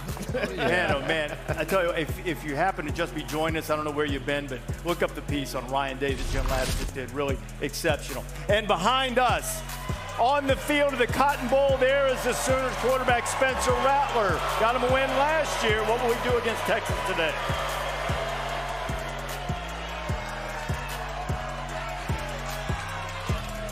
Lincoln Riley? I like to make a few extra bucks in the off-season. You wouldn't believe the tips I get on this thing. So where to, Eli?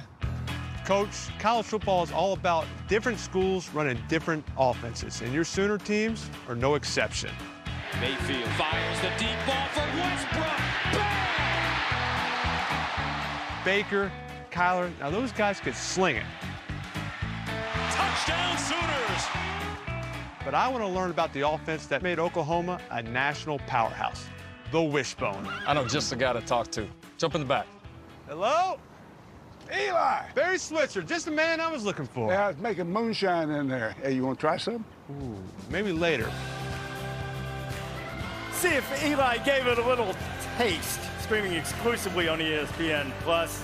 Eli's Places. Barry Switzer, can't go wrong there. Barry Switzer wore the Beat Texas hat.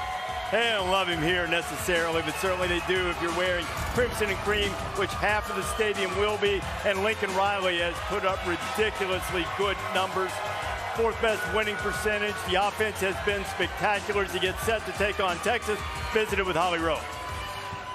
Well, Coach Riley, you have been here before in this game. It's going to be real this time, I guess, because the fans will be back. It'll feel so big. What do you need to see from your team today? I think just be consistent. You know, we've had moments of brilliance. We've had moments where we've been inconsistent this year, and this game, as any, can give you a great opportunity, I think, to be a great springboard for the second half of the season. Spencer Rattler told us this week that this game last year, the 4 overtime game, where he had to have a little timeout during the game because of interceptions, it turned around for him, and he has really grown and matured. What do you see from him from that moment? Yeah, I do think he's grown a lot. I mean, you can't always simulate these moments and what they're like, especially in this game and in this rivalry. So I think to have the confidence to be able to battle back when things weren't going well has been something that he carried throughout the rest of last season and certainly into this season as well. Thanks. Have a great time today. Right, well, thanks, Holly. Holly Lincoln, thank you very much. We'll go inside that stadium in about 30 minutes or so and lead you right up to kickoff. Aerial coverage provided by Goodyear, making the plays that move you forward. Goodyear is more driven. Checking back in with Brent and Juan Reeves from Smoky John's here in Dallas. They have cooked up just an absolute smorgasbord, delightful dishes at the Home Depot Game Day tailgate to enjoy. Texas and Oklahoma today. Also a really intriguing game coming up tonight on ABC. Michigan and Nebraska. Nobody's coming to save the Cornhuskers. They say we're going to have to do that ourselves. Signs are that they're starting to do just that, but Nebraska's lost 14 straight to ranked opponents. That is one short of the longest stretch of futility in Nebraska history. But man, did Michigan answer the bell last week against Wisconsin? They took over jump around, as their head coach said, make their music our music. And Harbaugh said that wasn't anything that was planned, to use Harbaugh-ese. It was au naturel. Well, now the task against Nebraska is to make sure the Huskers don't leave them naked in a cornfield tonight. Touchdown, touchdown, touchdown, Nebraska. I think they see the formula now. They've prepared really well for several weeks in a row. No reason to change anything now. Hungry team, really team that's hitting their stride. I know the guys right now are really confident in where we're at, the type of team we have, and to an extent, I believe we've earned that. Back to McNamara, throwing deep, he's got Johnson in the end zone. Touchdown, Michigan! He's been playing well, making sure that we get the opportunity at it when nobody does. We're the diverse offense. Yeah, we can run the ball, pass the ball. They got big guys up front. They got talent, skill positions. They're a good program, so we're up for the challenge. And it is going to be a challenge for both sides tonight. Now, Michigan was running 75% of the time, and then in their last game against Wisconsin, a little bit more balanced. Well, yards per rush, not as good. It's not going to be when you face the Wisconsin defense, but they've been able to make big plays. I said right off the top of the show, they're in the top 7 in the country in completions of 50 yards or more. Might want to watch to see if J.J. McCarthy, the young quarterback, used more in the QB run game. this is going to be a challenge against Nebraska. And I still don't think, I don't watch last week's game and go, oh, they got the passing game figured out. But they don't have to have a great passing game. They've got a great running game. I think they got that part figured out. But I think the one thing I see about Michigan is great defense again. Like, if you're watching defense, they can rush the passer. They can get after you. Aiden Hutchinson might be the best pass rusher in all of college football. Yeah, he's had a big year. Watch 9-7 on the corner. He is relentless. He'll come at you from all different angles. So I have a lot of faith in Michigan's defense that hasn't been talked about too much throughout the season. And that's the only thing I've really been talking about this whole weekend is Michigan's defense. Everybody, what's the difference between Michigan? You know, I say, look, it's defense. They brought in a new DC. Mike McDonald used to be the linebackers coach at Baltimore. You know, he has difference makers on all 3 levels. David just talked about Hutchinson, one of the best D-ends in college football. They have a linebacker named Ross. Against Rutgers, he was missing from the second half of that game, and they struggled defensively. And then they got, a guy who I think is a first-round draft pick, Daxton Hill, in the secondary. He's actually the guy who was on the blitz, Kirk, against Wisconsin, hit Graham Mertz in the ribs, and put Mertz out the game. And at that point, my guy Michael, Michigan alum, I texted him, I said, that just changed the trajectory of the game. That hit right there. Daxton Hill is a phenomenal player. The defense is the difference so far for Michigan this season for me. Yeah, and I feel like Aiden Hutchinson kind of represents that attitude like David was just talking about more than anybody, a new appreciation for having an injury and coming back and playing with a new passion. And this team jumping around there, you might look at that like, who cares? That's different. When they jumped around in Madison, usually they're, everybody's following the rules. And right, exactly. They're showing that, they got a spirit about them that is real. Now, they're playing a Nebraska team at home that I feel like has finally found an identity offensively. They're doing a really good job with Scott Frost. Martinez is making better decisions. They're lining up in a variety of formations. They're getting big with 13 personnel, 1 running back, 3 tight ends. They'll spread you out. It's a lot for this Michigan defense to deal with. This game's going to be very close, but I think the Michigan spirit is going to get them through. Our man has his nice logos. Look at that, the big M, the big N. Worried about the Nebraska offensive line, though. Yeah. Against Hutchinson and company. I am a little bit, but Martinez can move. And I like Nebraska in this game. I think this is a defense that has played really well in stopping the run, especially the last 2 weeks, where Michigan's at 2.5 yards a carry the last 2 weeks. At some point, isn't it going to reverse itself? Scott Frost in Nebraska, 5-15 in 1-possession games. How about that? They should have beaten Michigan State a couple of weeks ago. They played Oklahoma really tight. The Illinois game was a debacle. But you look at Scott Frost, too. The first game he coached as a Big Ten head coach was a 56-10 loss to Nebraska at the Big House. You had the UCF stuff when they went to the Big House and played. Like they split national title.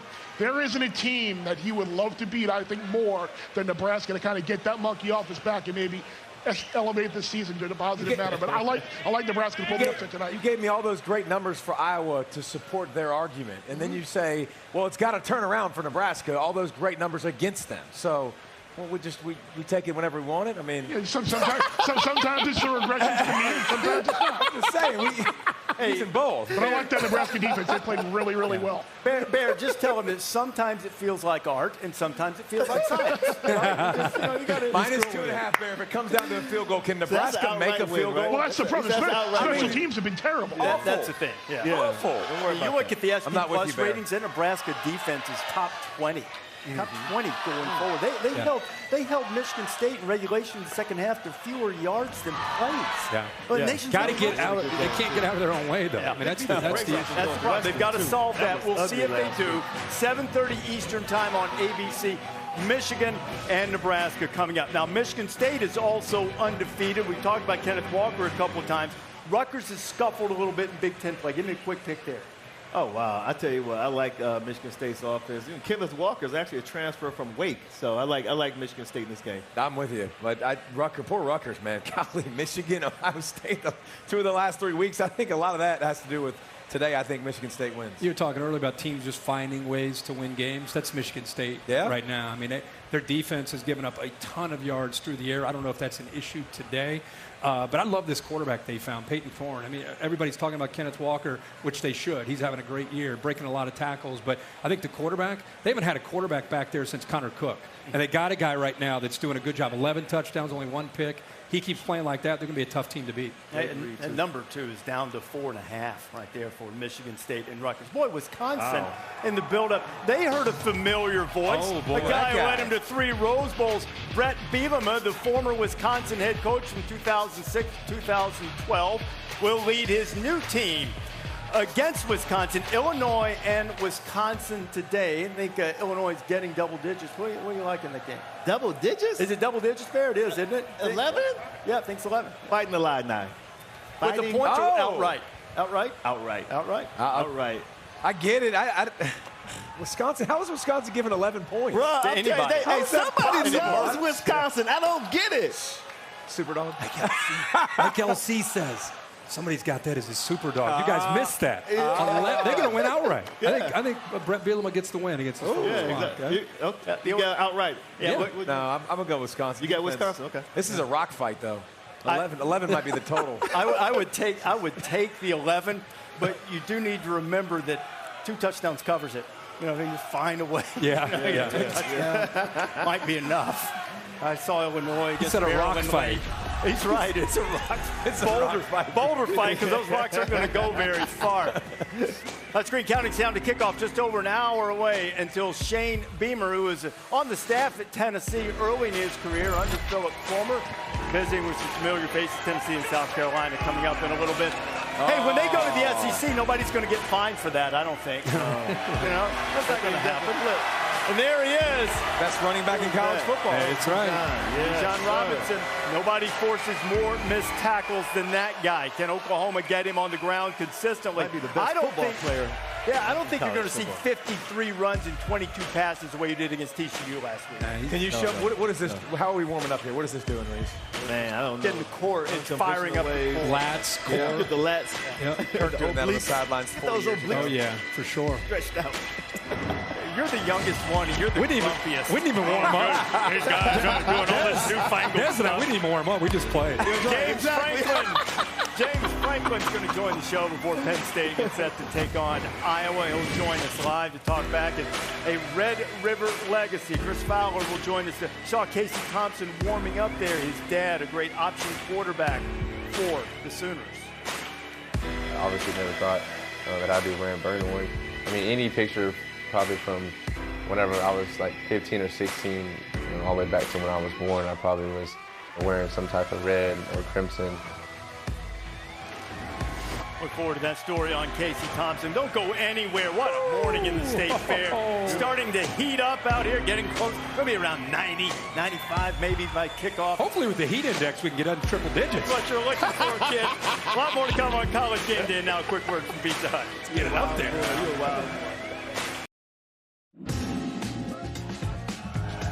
College Game Day, built by the Home Depot, is brought to you by Peloton.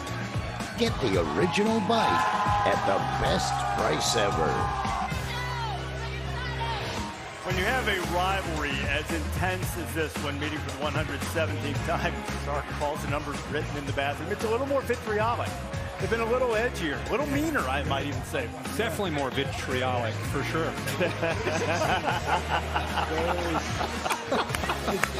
I agree. Thanks for giving me that word and challenging me to use it today. Absolutely. Vitriolic. Well, no, you wouldn't want to do that. Smoke brisket in a microwave. Look at We're that. getting up on Halloween. That's at Georgia. Is it really? Yeah. Oh, wow. Okay. Marietta, Georgia, just outside of Atlanta. That looks just like me. That's bonus signs. The likeness was amazing. Bama Dave. I'm old, but I'm not that old. Bama Dave making the board. Our good friends at Wheels Up make sure that our celebrity guest picker arrives each and every week. College Game Day. Mark Cuban, owner of the Dallas Mavericks, will join us to make picks today to see how he does. Although I'm not sure where Mark was. We're happy to fly him in if he needs it, but he might just give it across town from his house. Mark's like, nah, I'm good. Dallas is a big place. Dallas is a big place. And that's true, too, Bill. In Iowa City today, number 3 against number 4. Penn State is 10-4 in Kennewick. That's the best record of any team that's visited at least 4 times. So you might think that James Franklin and the Nittany Lions have them right where they want them. Pleased to be joined by the head coach of the Nittany Lions, James Franklin, right now.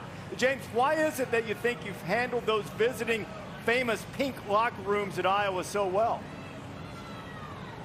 I'm not sure about that, but I do know pink and black are the original school colors at Penn State, so maybe that has something to do with it. Now, there's a lot of hype and a lot of excitement surrounding this game. What do you try to do to manage the adrenaline and the intensity and get your team at the right pitch going on the road, close environment like you'll have this afternoon? Just keep our process as consistent as we possibly can and our routine. Our guys have been great all week long. They're hearing enough of it from the outside, so kind of within the walls of our building and our facility, we just keep it consistent. We've had a really good, complete week of preparation. Looking forward to the opportunity to go out and compete. Coach, your defense has had a great year. You're playing a defense that's being talked about a lot this week. You know Phil Parker, you know their scheme. What about Mike Yurcich, your offensive coordinator, your quarterback, Sean Clifford? What do they have to do today to have a successful day other than obviously take care of the football? Yeah, I think, obviously Jahan Dotson is going to play a big part in that. And, and they're good. And obviously Coach Parker's a great defensive coordinator, so they'll have a plan to try to limit Jahan. And if that's the case, then that's where the other guys are going to have to step up for us as well. So, just let the game come to him, Sean, and have a little creativity and make sure we can put their players in conflict, which I know Mike will do. You've been in big games. You've coached in some of these atmospheres. We got a big game here. For fans that have never been down there, what are the keys to going on the road and handling all the distractions, handling the noise, and just playing with poise? What do you think it comes down to for 18 to 22-year-old kids to just go out and play and not get caught up in it? Well, we try to create it in practice as much as we possibly can. So we had the music blaring all week long, crowd noise, music, to try to put pressure and stress on our guys in practice so they know what to expect. Going on the road to open the season at Wisconsin, I think, helps us with that as much as we possibly can. But then again, it's going to be our basically 175 travel party against their 65,000, and we want to stick together and have each other's back. You haven't lost a game since losing to them a year ago. Started this 9-game winning streak. Great showdown in Iowa City later on. James, thanks a lot for spending time with us. Thanks, guys. Enjoy it. Have a great day. All right, that is James Franklin as he tries to keep his team in the top 5. This is the day they've waited for in Aggie Land. With Alabama coming to town, A&M had hoped to shake up the power structure. Instead, they are 0-2 in the conference and looking for their first win. And before the season, having the chance to end Alabama's record 100-game winning streak against unranked opponents didn't seem like the level of damage that A&M had hoped to be able to inflict on Alabama. In fact, the Houston Touchdown Club before the season, a fan asked Jimbo Fisher, what is it going to take, short of Nick Saban leaving, to beat Alabama? We're going to beat his ass when he's there. Well, so later on, Nick Saban was told of this quote, and I have to say, he seemed a little confused about what his old pal was talking about. In golf? I think he meant on the football field. Well, I'm sure there'll come a day, but is that what he's talking about? Football? But will that day come today? Now, later on, Jimbo said that he wrote a check that he'll have to cash, and Bama seems to have a way of making sure that those checks bounce. Alabama all over the Ole Miss Rebels. Players have good intensity to start the game. How can we sustain that for 60 minutes? The key around here is fourth quarter. That's something that we haven't done. We haven't played a complete 60 minutes. We need to have great respect for what we're going to have to do to have success against this team in this game. And Mississippi State comes on the road and knocks off a ranked Texas A&M team. We're that close to having big plays down the field. We're going to need all the yards that we can get playing a great team like that. I know that system very well. They do it well. Those guys are going to come in. That's the way he wants to play. But I think they're a very good team. I feel confident in the guys we have and what we do. Hopefully we'll be able to close that gap. It's been a disappointing start for Texas A&M, but as Saban said on his radio show, it felt almost like a little bit of a trap game. for him because, coming off their performance, A&M hasn't won in the conference yet. Yeah, you're smirking like he was. Trying to say things to get his guys motivated. That's why I think it is, because you look at A&M on film, you say, okay, this team cannot compete with us on the field, but he doesn't want his players to go into this game with that mentality. In my opinion, it all starts in the trenches. Alabama dominates the line of scrimmage offensively and defensively. That's why Bryce Young, the quarterback that they have, first-year starter, is having a very, very good season. And from the Miami game to now, watching his development, his progress has been astounding. Just love what I see from Bryce Young in this offense. He plays with such composure and poise for a young quarterback, but it all starts in the trenches. He's never under stress, never under any type of duress. So if the Aggies are going to compete, it starts at the line of scrimmage. Yeah, and I really agree with Coach Saban. Under normal circumstances, everyone's congratulating Alabama. They're coming off a big win. Everyone's knocking Texas A&M, and they're kind of going down. You can see how it could be a trap game. This is going to be another example of why Alabama is Alabama, because he's proactively telling his team, be careful. Do not go in there sleeping against this A&M team. They're going to come out and be very, very businesslike and do what they do. And it's nothing personal. You can talk about Jimbo and Nick. It's just about X's and O's and executing, and Bama's going to be Bama tonight again. There is no question that Alabama's the best football team in the nation. Maybe Georgia in the mix. But I want you to listen to this. Alabama has not trailed at any point in the last 57 quarters. Wow. That's 14 games. That's amazing. $20. The guy names me the team that was last ahead of Alabama. I'm going to say LSU. Clemson, you want to get Georgia? That's why I made $20. It's an easy one. I got to give that good note. Our buddy Brad Edwards, who wrote the book Dynasty by the Numbers, has a lot of numbers like that in there about Alabama's dominance. But Bears got your guy. Bears got a number 2 on this game. Yeah, I got a number 2, and it's $105,000. There's someone out there who made a bet yesterday at Caesars Sportsbook. They put about $600,000 now to win 105. Money line, just win the game outright. Cincinnati, Ohio State, and Alabama. How does it lose, right? Oh, yeah. Speaking of how do you not lose, I think this week you talked about taking Texas A&M and the points. And then I think on our group chat, you talked about lay 'em and laugh. So lay 'em and laugh. What doesn't that mean? You like Bama to win and you basically said I wanted to break out Reese's. So you like it both ways. No, today. I wanted to. Well, I was leaning that way until the coach's translator came out that Reese liked so much with the Nick. Oh, this is definitely a flat spot. I'll let that get. You know what that means? It ain't. He's made them well aware. Yeah. This will be. Lay 'em and laugh today. Yeah. Lay 'em and laugh. All right. It's the latter. Early in the week, he liked it. Yeah. That's a good way to do it. Well, you come back and you say, well, but now he's on record. Yeah. You're on record. He is on record. Yep. There. Here he comes now. Here he comes. Speaking of bouncing back, Hutch Screen counting down to kick off Florida and Vanderbilt less than an hour away. Gators have dominated Vanderbilt as we go down to Jen Latta. Jen? Well, David would never tell you this, Reese, but he knew Coach's $20 question. Right away, knew it was Georgia. Easy question for him. It is time for You Had One Job, presented by Geico, and we are joined by a very special guest here, former Oklahoma safety, Roy Williams. He's going to handle the You Had One Job duties with us. We'll talk in just a minute about the Superman play, one of the most famous, iconic plays from this rivalry. But let's get to You Had One Job, presented by Geico. Guys, who gets married during football season? I tell you what, it's this duo, but the officiant was trying to help out the crowd. I felt I needed to just bring a little bit and just mention from the book of Luke 24:13. 3 minutes and 56 seconds to go. Go Cats. Ow. Two-score game. Hey, that's the way you lay your foundation of your marriage right there. Exactly. Bearcats fans there. Oh, no. How about this? Now, I've heard of a swan dive, but never a belly flop in cheerleading. That hasn't heard. Thank goodness she caught herself. I thought we were going face first like that guy in our intro, but that was solid. Very impressive there from the Purdue cheerleader. Guys, why does this keep happening? Why do they keep letting go of the ball before they cross the goal line? This is the dumbest thing in college football. The absolute dumbest thing. Explain to me how Deshaun Jackson's done it a bunch.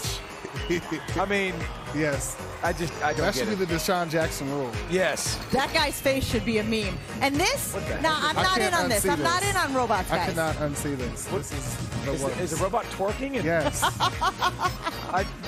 Okay, the running man. Here's what's going to happen. All of these football teams are going to be like, when can we get robot kickers? Right?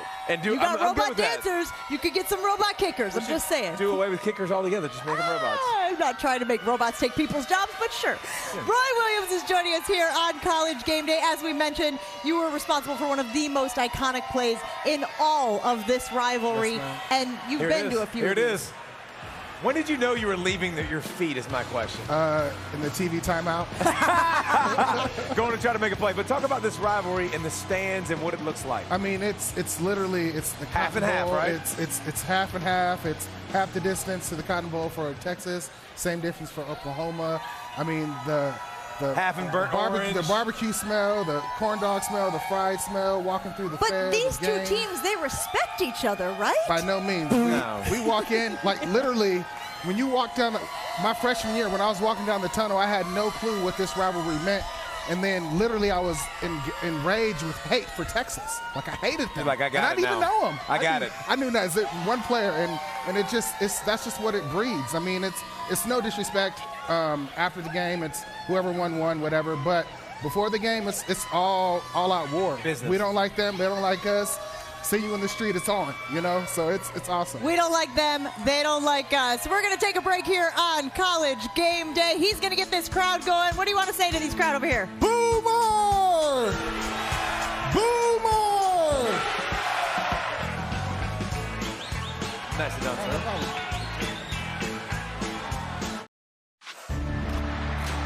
One of the great scenes in college football. The Red River rivalry is heated up. Touchdown Sooner. One man to beat Allen. No. Touchdown Layman. He hit it. You got to lay it on the line every snap. It ain't going to just be given to you. You got to earn it. Say goodnight to this one. Archie Rose.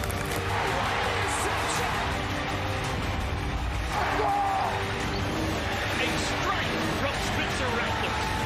It doesn't get any better than this.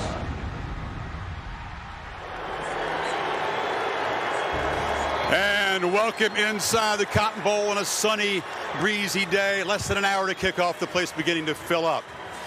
How can you describe the intensity of the Red River rivalry? Words kind of fail.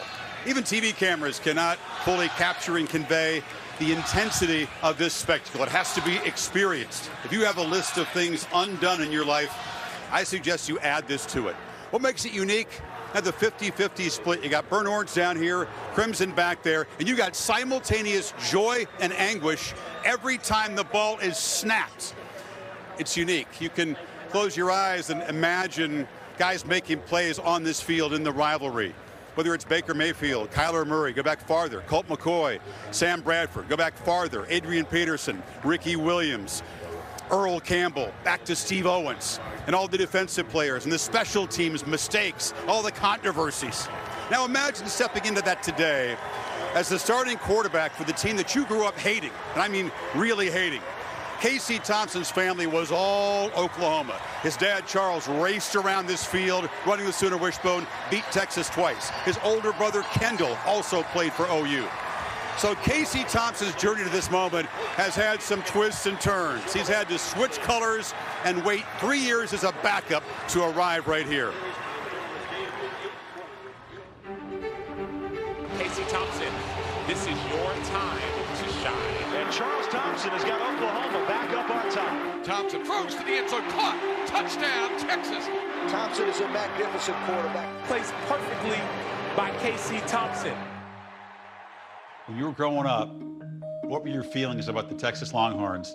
I obviously never thought that I'd be wearing burnt orange. I mean, any picture probably from whenever I was like 15 or 16, all the way back to when I was born, I probably was wearing some type of red or crimson. Growing up, I despised them. So that's all I knew, and no one had ever taught me any different. Living here in Oklahoma, you're taught to kind of hate the other side of the Red River. My dream was to play for the Crimson and Cream and Coach Barry Switzer. When I actually got on the field, it was it's almost like living a fairy tale. Thompson's got room. Thompson. Touchdown. Charles Thompson, Casey's dad, ran the Sooners' wishbone with blazing speed. He was just 5'9", 165 pounds, but tough. He led Oklahoma to a #1 ranking in 1987 and helped beat Nebraska in what was dubbed the Game of the Century too.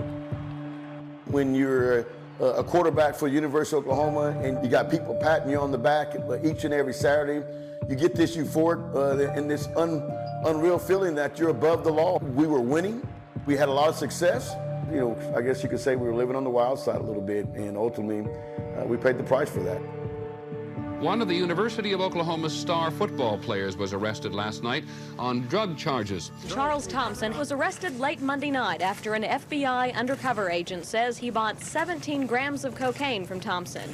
He's been kicked out of the university and off the football team. In April of 1989, Charles Thompson was convicted on 1 count of conspiracy to distribute cocaine. Suddenly, Charles' career as a Sooner star was finished at age 19. He served 17 months in federal prison, which is where I interviewed him for the first time 31 years ago. I've made a mistake. I'm going to put the mistake behind me. When I get out of here, I'm going to turn my life around. Our last long conversation was while you were in prison, part of that 17-month sentence. What was the toughest part of that? It was about the embarrassment that I brought to the Thompson name, the family name. My father at the time was ill with cancer.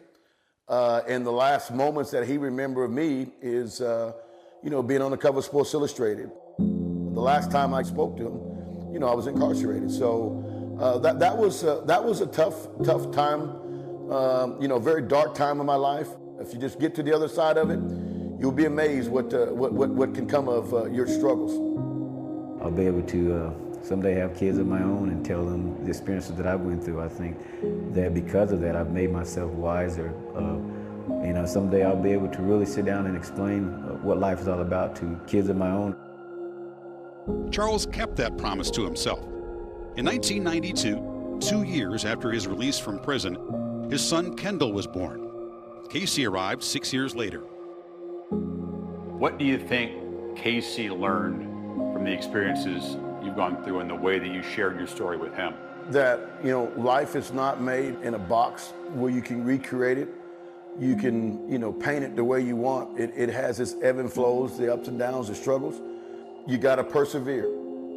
It's a deal we call being Thompson strong. It's not always going to be handed to you. And I think that that's the approach that he's taken the 3 years he's been at the University of Texas.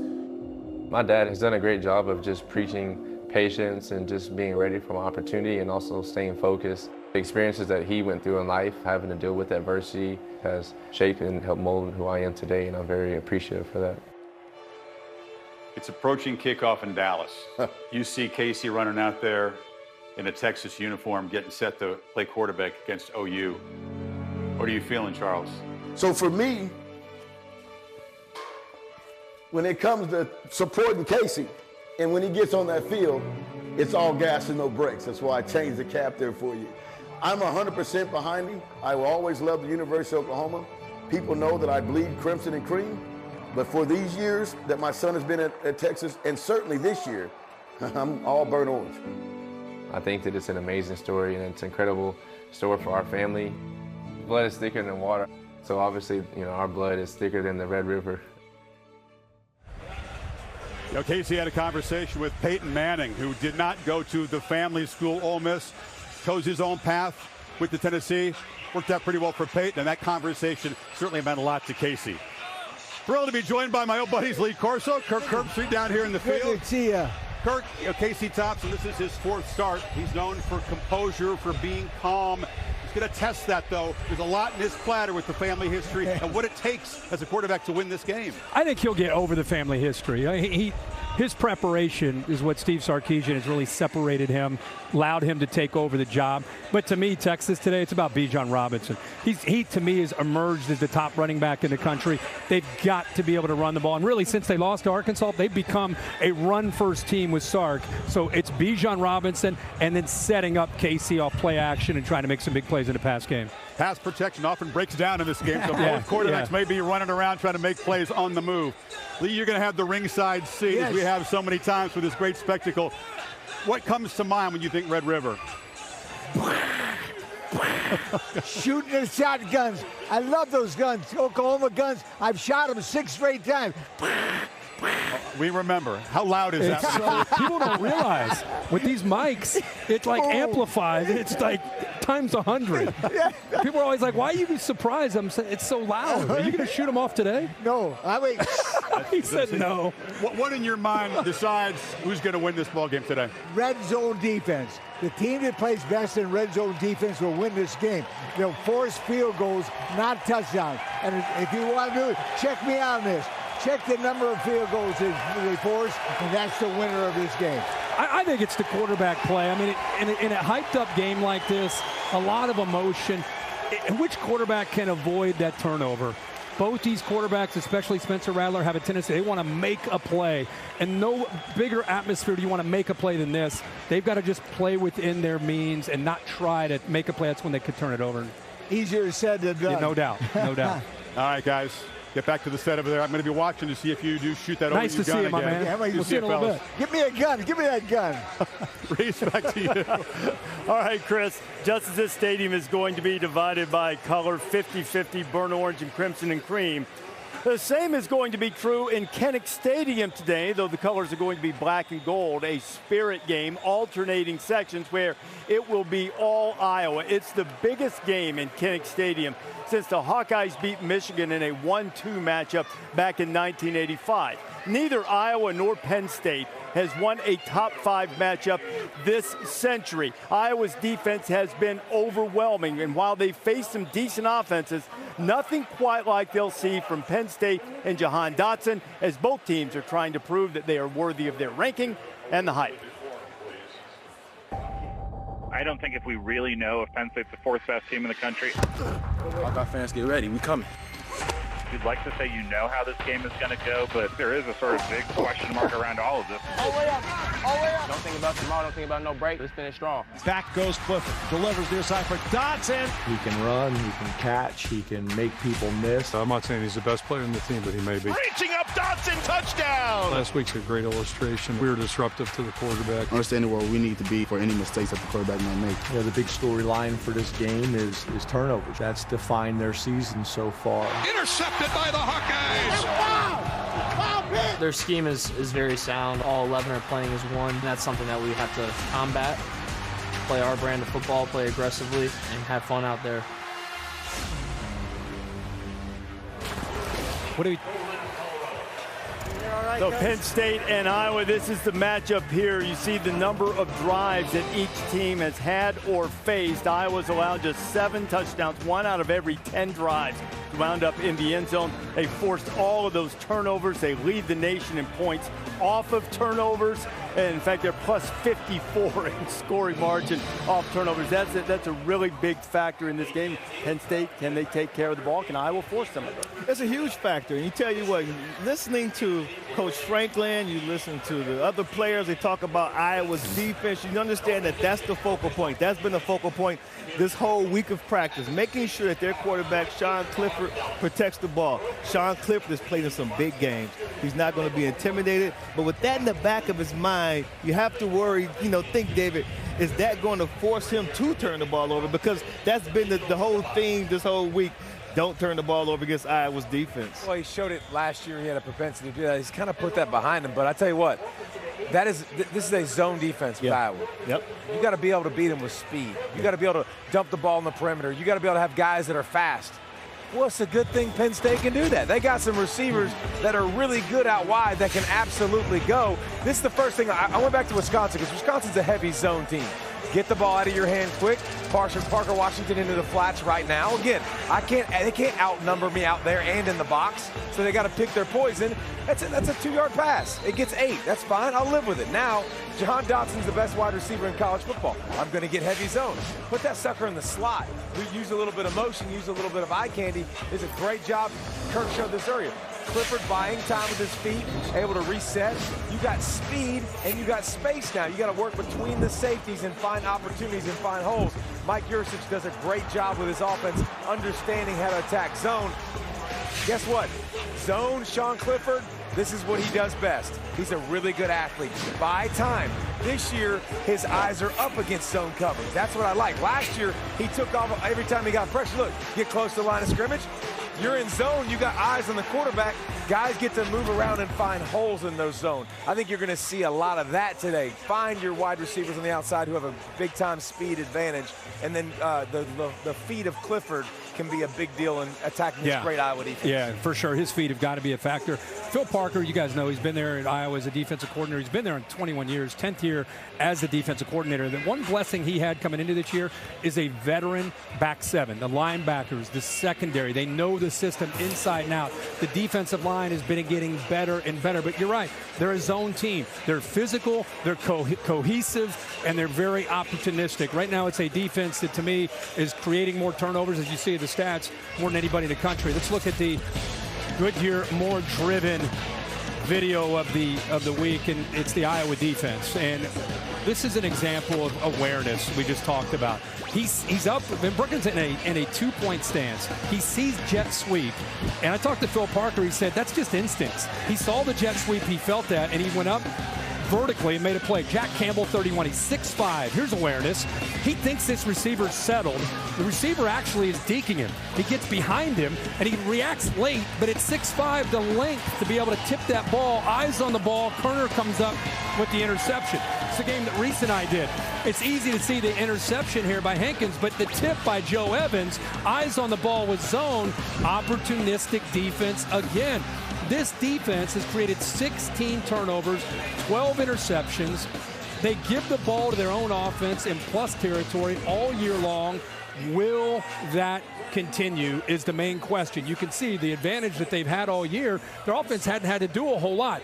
Coach, I think today their offense is going to have to do a lot because I don't think they get those same turnover opportunities. Iowa's ranked number 3 in the nation, which is the highest rank they've had in 16 years. The story of them is their defense. As we said, they lead the nation with 16 takeovers, and they score 20 points on defense. Now, this should be a defensive game. If you wonder, take the 40 underneath. Take the 40 underneath. These two teams are the best scoring defenses in the country, non-Georgia category. Georgia's really like in their own world. And these two behind that, number 2 and number 3, both allowing 12 points or fewer per game. We expect not necessarily the high-scoring shootouts that we've had between Oklahoma and Texas, but Spencer Rattler and the Sooners.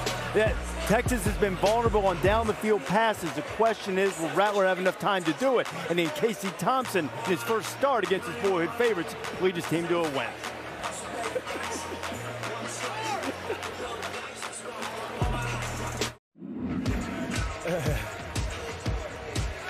It is time for AT&T 5G Game Day Checkdown, getting you up to date on the very latest news. Jaron Hall, BYU quarterback, going to be a game-time decision. Unbeaten Cougars have had to play 3 quarterbacks. Hendon Hooker going for Tennessee against South Carolina Falls, wearing dark mode uniforms. They're pretty sweet. They won last time they wore those, right? I think so. They did. And we see Bennett going to start for SMU after missing the game against Navy. You see about Capo and Auburn. Arkansas and Ole Miss. Speaking of good unis, those are great unis. Touchscreen counting us down to kickoff just over a half hour away in Oxford. You're going to change your pick now?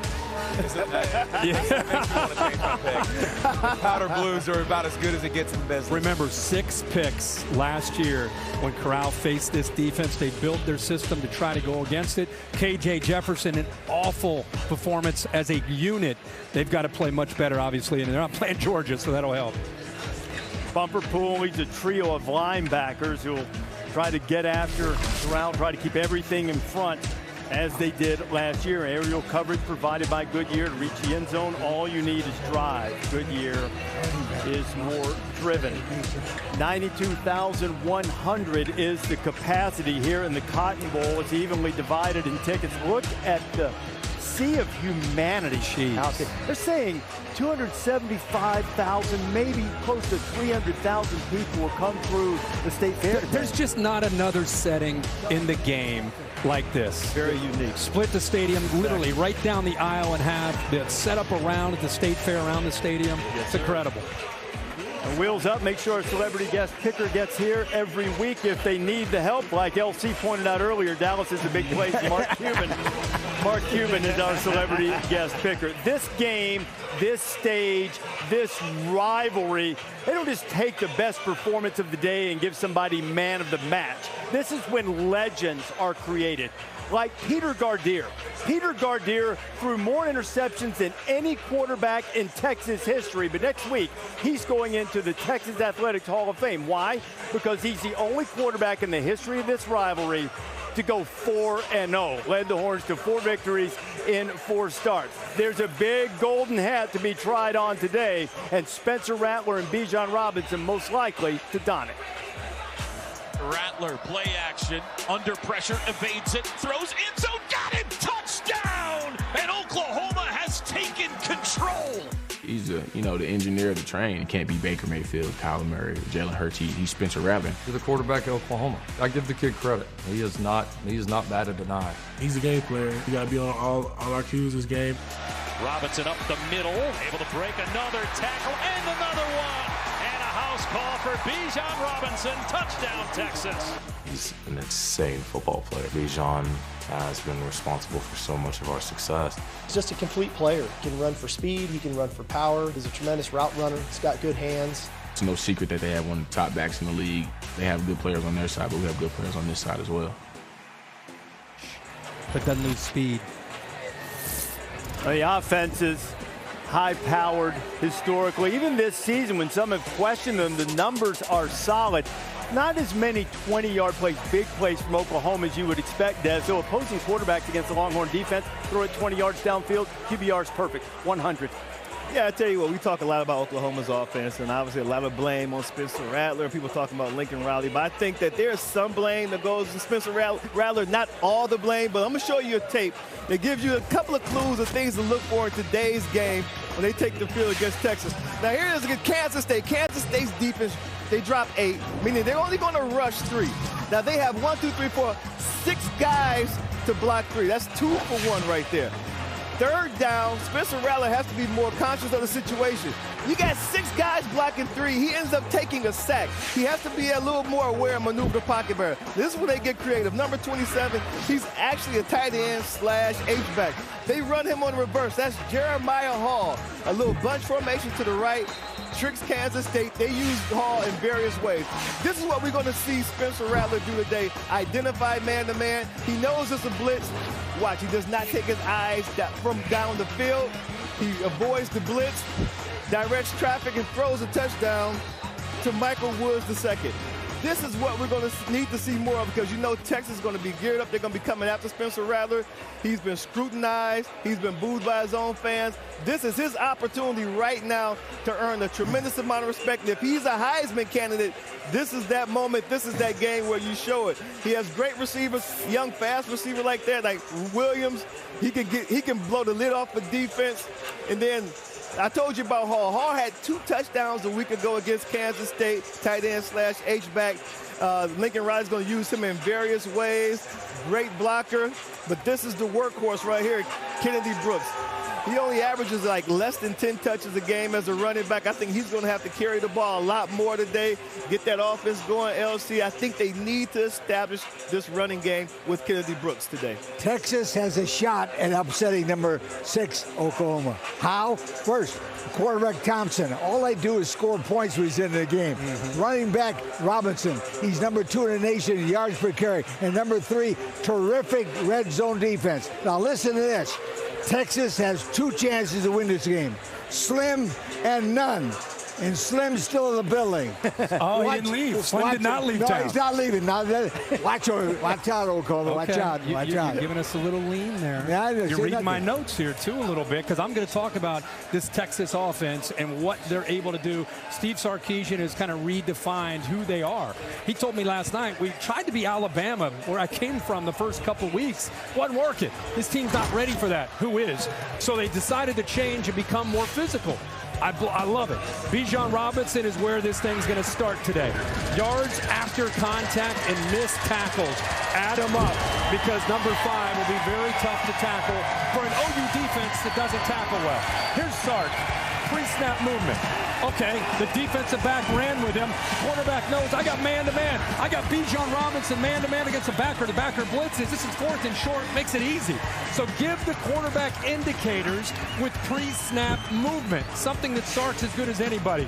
Now, Jordan Whittington is a physical receiver, but I'll tell you what, pretty good route runner. Look at this against TCU. Sets him up to the outside and then busts it the other way for a nice separation. And there's an idea of what Casey Thompson could do throwing the football. I think Casey Thompson's legs could be a factor.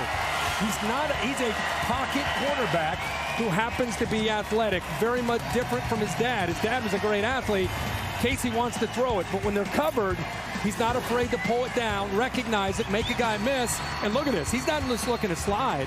He's looking to pick up yards. I love to see that from number 11. He's not the fastest, doesn't have the strongest arm. Like Lee just said, every time, all he does is find ways to put points on the board. And that's why he's the leader of this team, and that's why they've responded to him being a quarterback. So he's got to continue to play with that cerebral approach. They say preps like Mac Jones, which is impressive. Bijan Robinson, take a look. I think it's unanimous on this desk. He's emerged as the top running back in college football. Keep an eye on yards after contact, as I said earlier with him. He's got some great receivers. We were walking down the tunnel. I said, Dez, check this dude out right here, 8. Exactly. Xavier Worthy, true freshman. Watch him today, get some chances in one-on-one to get some separation. And there's Jordan Whittington. Talked about him, showed you what he's capable of doing.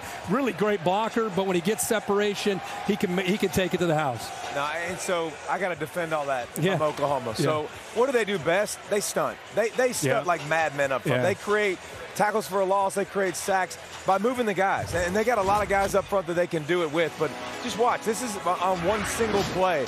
Both defensive tackles are going to stunt inside. Defensive end's going to come inside from the outside. You got linebackers now coming downhill super fast. You got safeties flying down from the second level. You better tackle Bijan. If you're going to do that, you better get him on the ground. If you miss, he's going to hit his head on the goalpost, and the band's going to play. Okay, fumbles are turnovers. We talk about fumbles. They can be lucky, right? But if you get 3 or 4 hats to the football, you create your own luck. You get 3 guys there, you got 6 hands ripping at the football. That's why they've created so many fumbles this season, because they fly to the football like absolute savages. They play as hard as any defense in the country. Kirk's tape works perfect. If I'm going to take advantage of them, I don't think they cover backs out of the backfield well. They're 4th worst in FBS in covering running backs out of the backfield. That Bijan guy is pretty good over there. They love to throw to him. You might want to cover him, so I think that's the weakness of this defense that I've seen so far. But they're aggressive. They come downhill. They create turnovers. The atmosphere, they'll have to do it tonight. You know who's never lost a fumble in his career? LC's guy, Bijan Robinson. Man, feast on that. good. And the coach likes that. Yeah. That ball security riveted to your rib cage. See the boos coming right now as the Texas coaches are headed back up the tunnel, and they're being greeted, and players following suit, and they're being greeted by the Crimson and Cream contingent here in the Cotton Bowl. Here they come. That's the sound of rivalry. It's funny. They warmed up in the burnt orange section of the stadium, and now they're running into the Crimson and Cream. Peloton High 5 players from this week coming from the Ohio State-Maryland game. Through 5 games, you see Ohio State team's been able to do 2014 when they won the national championship, lost an early game, and what they're doing now is counting down to kickoff, just over 20 minutes to go. Yeah, this Olave kid turns out is a pretty good receiver. He's okay. You may want to keep an eye on he and Garrett Wilson. Hey, man. Justin and Jigba as well. They got a great trio. They're going to try to get them all loose today against Maryland. Maryland's defense will have a tough time today. There is Garrett Wilson. His next catch is going to be the 100th of his Ohio State career. And there's Talia talking There's your boy, Ray's. Can he bounce back? You believe in him? Have to, because he threw it to the wrong team a lot against Iowa the other night. He's also without one of his favorite receivers, Dante Demas. And there is Mark Cuban, our celebrity guest picker, the owner of the Dallas Mavericks. And, is that a lean right there? Knocking Texas away. He shoved him. 2 hands. Oh, come on.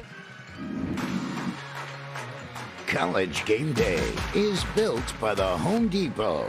How doers get more done. And in part by AT&T 5G. Fast, reliable, and secure. But, man, I can smell some... Oh, look at that! A big Burger shooting right through that Oklahoma shirt. Our director, Rodney Perez, is now happy because we got a cannon fired during the show. Superdog standing. Desmond still running away from the field like he's winning the Heisman Trophy. Somebody made a move there. I got out of the basement there. Syracuse plus 6.5 against Wake Forest. I like this one. Wake 1-1 in ACC. Syracuse is last in ACC. Syracuse is Wake in a dome, and the home team has won 7 of the last 10. Syracuse at home upsets Wake, and I get a point finally, maybe. All right. We got a big one in the Big Ten. Illinois, Wisconsin. Illinois and Brett Bielema going against his former team. He's getting 11, Mark. 11 points. I like this one. Again, they may win outright. No. I'm telling you. Like they said, what he said. Oh, really? I got Illinois, too. No, I got Illinois. That's my super dog. We got the same super dog, yeah. That's good. I'm glad he's doing it. Really bet, though? Oh, no, not officially. Yeah, it's more pride than it is anything else. Hey, woo, pig, suey. I'm going back to the well. They beat A&M for me. I'm not doing real well. At least Arkansas has done well for me. I think they can win the game outright. I believe in the Sam Pittman culture. Go Arkansas. Okay, all right. I'm going with East Carolina against UCF. The Purple Pirates are getting double figures. How is UCF laying double digits to anybody?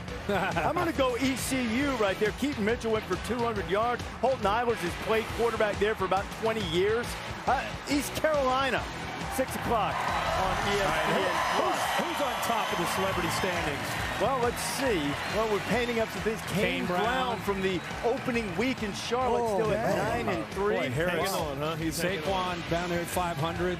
Where's my man Eddie George? Where's They took him off. They took him off the sheet.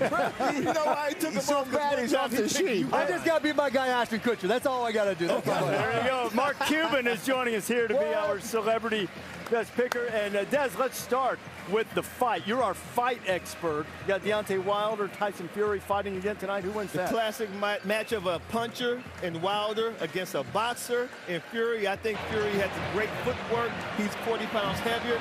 I like Fury, a late round decision. Remember last time they fought, he came in with such heavy, I don't know what he was wearing. He said his legs were worn out. Yeah, Wilder. That was bad. Yeah, it's on ESPNplus.com/Fury-Wilder-3 right there, so you can get all that in order and see the fight tonight. Our Saturday selections brought to you by Coors Light. And it's just a showdown because somebody has to get one in the win column. UConn, UMass. The reason Eddie George isn't on that graphic is because he picked UConn at one point. Yeah. I'm not going to make that mistake. I'm going UMass. Absolutely, UMass. In this game, you picked the worst team because they know there's a only chance. So I'm going UMass. Connecticut is a basketball school, so they win by a free throw and a field goal. Connecticut. UConn's been so close the last couple of weeks. I'm going with a three-pointer to win it. I got UConn. 1 point. Absolutely. Go with the con. On ABC today, Boise State and BYU. Another opportunity for BYU to have a quality win. It really is, and they get their quarterback, or at least they're supposed to get their quarterback, Jaron Hall, back. I think he's going to infuse that offense with a lot of energy. I'm going with BYU.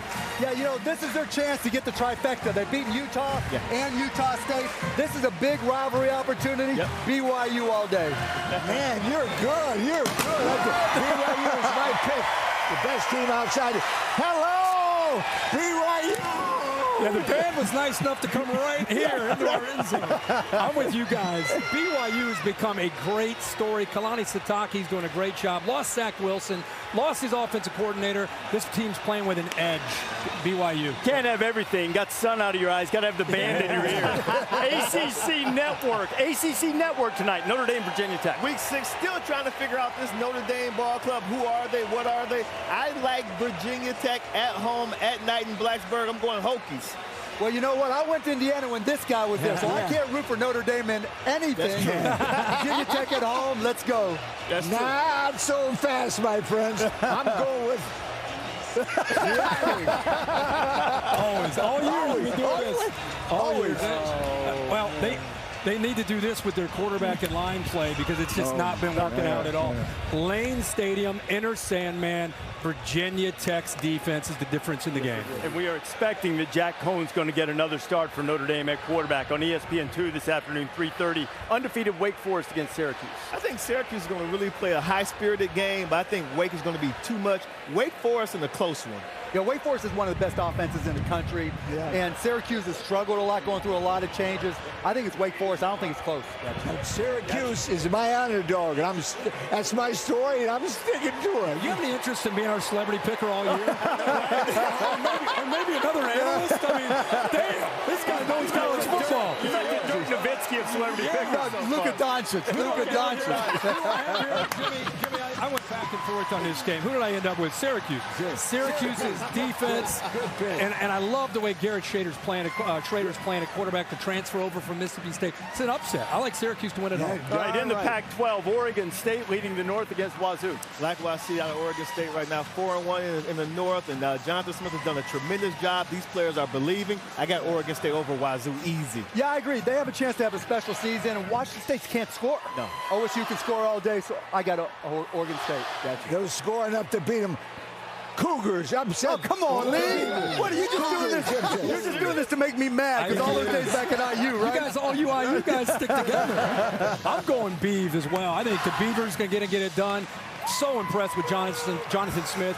Run the football, create turnovers, old school, make it happen, keep it going. I like Oregon State. As soon as we're done on ESPN, Arkansas and Ole Miss, Rebels get that burned popcorn stench out of their nose? They do. I like the Rebels in this game. I think actually it's not even going to be close. I think that Georgia really beat up Arkansas, so physically and mentally, I don't think they're going to be in the game. I got Ole Miss. No, I got Arkansas, really? man. Everybody's taking Ole Miss. Arkansas got embarrassed, and they have too good a team not to bounce back. Okay. Arkansas, go Suey. Is that what they say? Suey. More Big Suey. More Big Suey. That's what it is. Mark Corral is leading the nation until offense. He's my Heisman candidate. I'm going to pick them because I'm going for Corral. Yeah, Matt Corral's been incredible.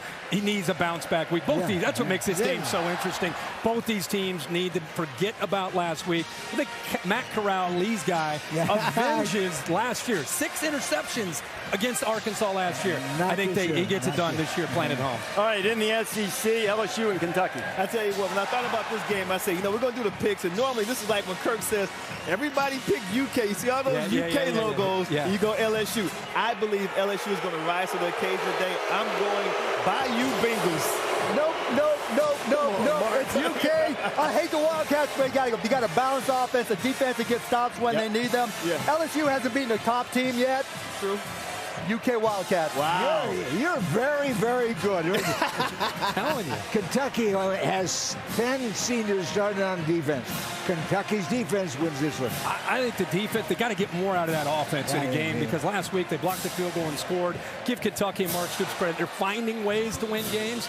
Today, they've got to get LSU, who's kind of on the ropes for boxing. They got to knock them out early, kill their confidence, and I think they'll do that. I like Kentucky at home. All right, another border rival will move ahead to Georgia and Auburn 126 meeting. Who wins it? Bo Nix is going to play very good. He's going to make some plays, but just not enough. Georgia's way too much for Auburn. I got Georgia big. Yeah, for sure. Georgia's got an amazing defense. Bo Nix is not going to have the space he had to make those plays. Yeah. So I got Georgia. Georgia is the best team in the nation. Maybe. What? Oh, okay. Man, one sentence, Alabama's the Georgia. The next sentence, Georgia. Making sure both sides. You had them covered. I'll tell you what, man. Auburn's only chance in this game is for Bo Nix to play backyard football and do what he did last week, get off schedule, dance around, make plays that are unpredictable, because if they try to run into that defense, you have no chance. Auburn's defense keeps them in the game. Bo Nix is the key to be able to try to pull off the upset. Georgia, I think, wins the game, but I think it could be closer than you think. On ABC, Michigan and Nebraska tonight. I was really surprised when I saw Nebraska a week ago against Northwestern. Adrian Martinez is playing at a high level, but I just think Michigan's defense is going to be able to stop the run, so I'm going Wolverines in a close one. See, I think Nebraska is underrated, and this is their make or break for their season, right? Yeah. This is my upset special. Wow. Okay. Nebraska at home. Okay. Okay. Sorry, Des. Sorry, Des. Come on, Mark. Shark Tank. He knows what he's talking about. Forget it. Michigan in a close one. Hey, I think I can see why you're saying that. Yeah. But there's something different about this Michigan team, good, man. they're good. They're not just good and efficient. They've got a chip on their shoulder that they're playing with. I think they'll get pushed tonight. It'll be a close game, but Michigan wins it with Cade McNamara playing it smart. Got about a minute before the anthem. Penn State and Iowa top 4 showdown. Penn State will win this game because all the talk has been about Iowa's defense. Watch Penn State's defense ball out on the road tonight. I'm going Nittany Lions. Yeah, I'm just saying, both have incredible defenses, but Iowa's offense isn't there, and I think Penn State has a better chance to score. I got the Nittany Lions. Not so fast. Either one of us is stupid. I tell you, every year, Iowa. Well, you're a lone wolf here. I'm going Penn State too. There's a lot of talk about. Listen, I love this Iowa team. Kirk Ferentz is the most underrated coach in the country, doing a great job with this. I'm going to tell you something. Penn State's for real. They win it with defense, and Sean Clifford's legs will be a big difference. 54% say it's Iowa. Now, moment here in Dallas as the national anthem will be played by the Texas Marching Band.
Here's the flyover, a couple of T-44 Pegasus turboprops.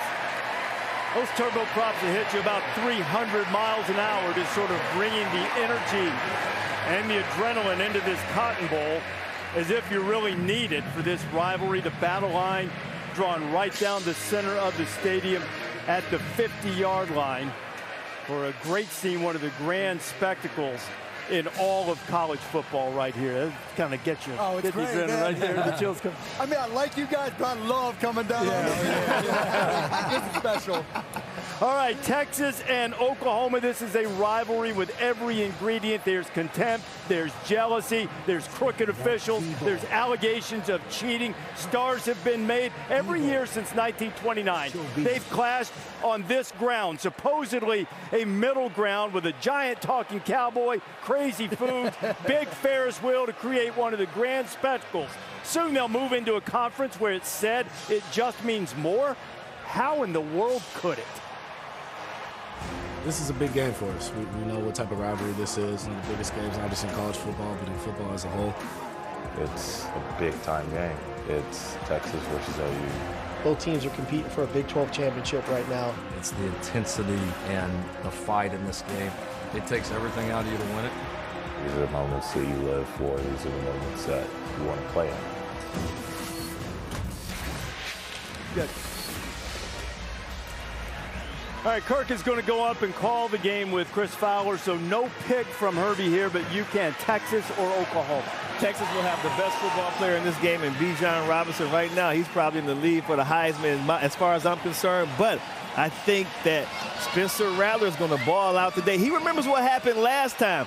Four overtimes, he was benched, came back and won the game. This means a lot. I like Oklahoma over Texas. This is Spencer versus Bijan. That's the whole game. 100%. OU's got amazing defense, but I think it's about Bijan today. I'm going with the horn. Hook 'em, baby. I'm so happy.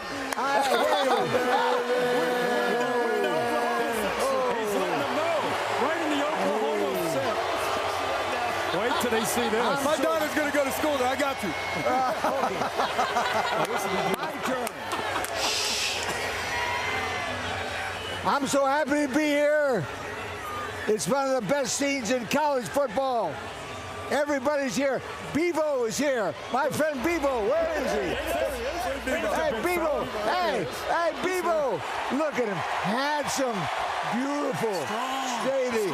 Look at those horns. But Oklahoma is a favorite in the game. And you're going to see a lot of this, I guess. A lot of this. I love shooting the Oklahoma gun. Yes. Not today, sweethearts. Go, Texas.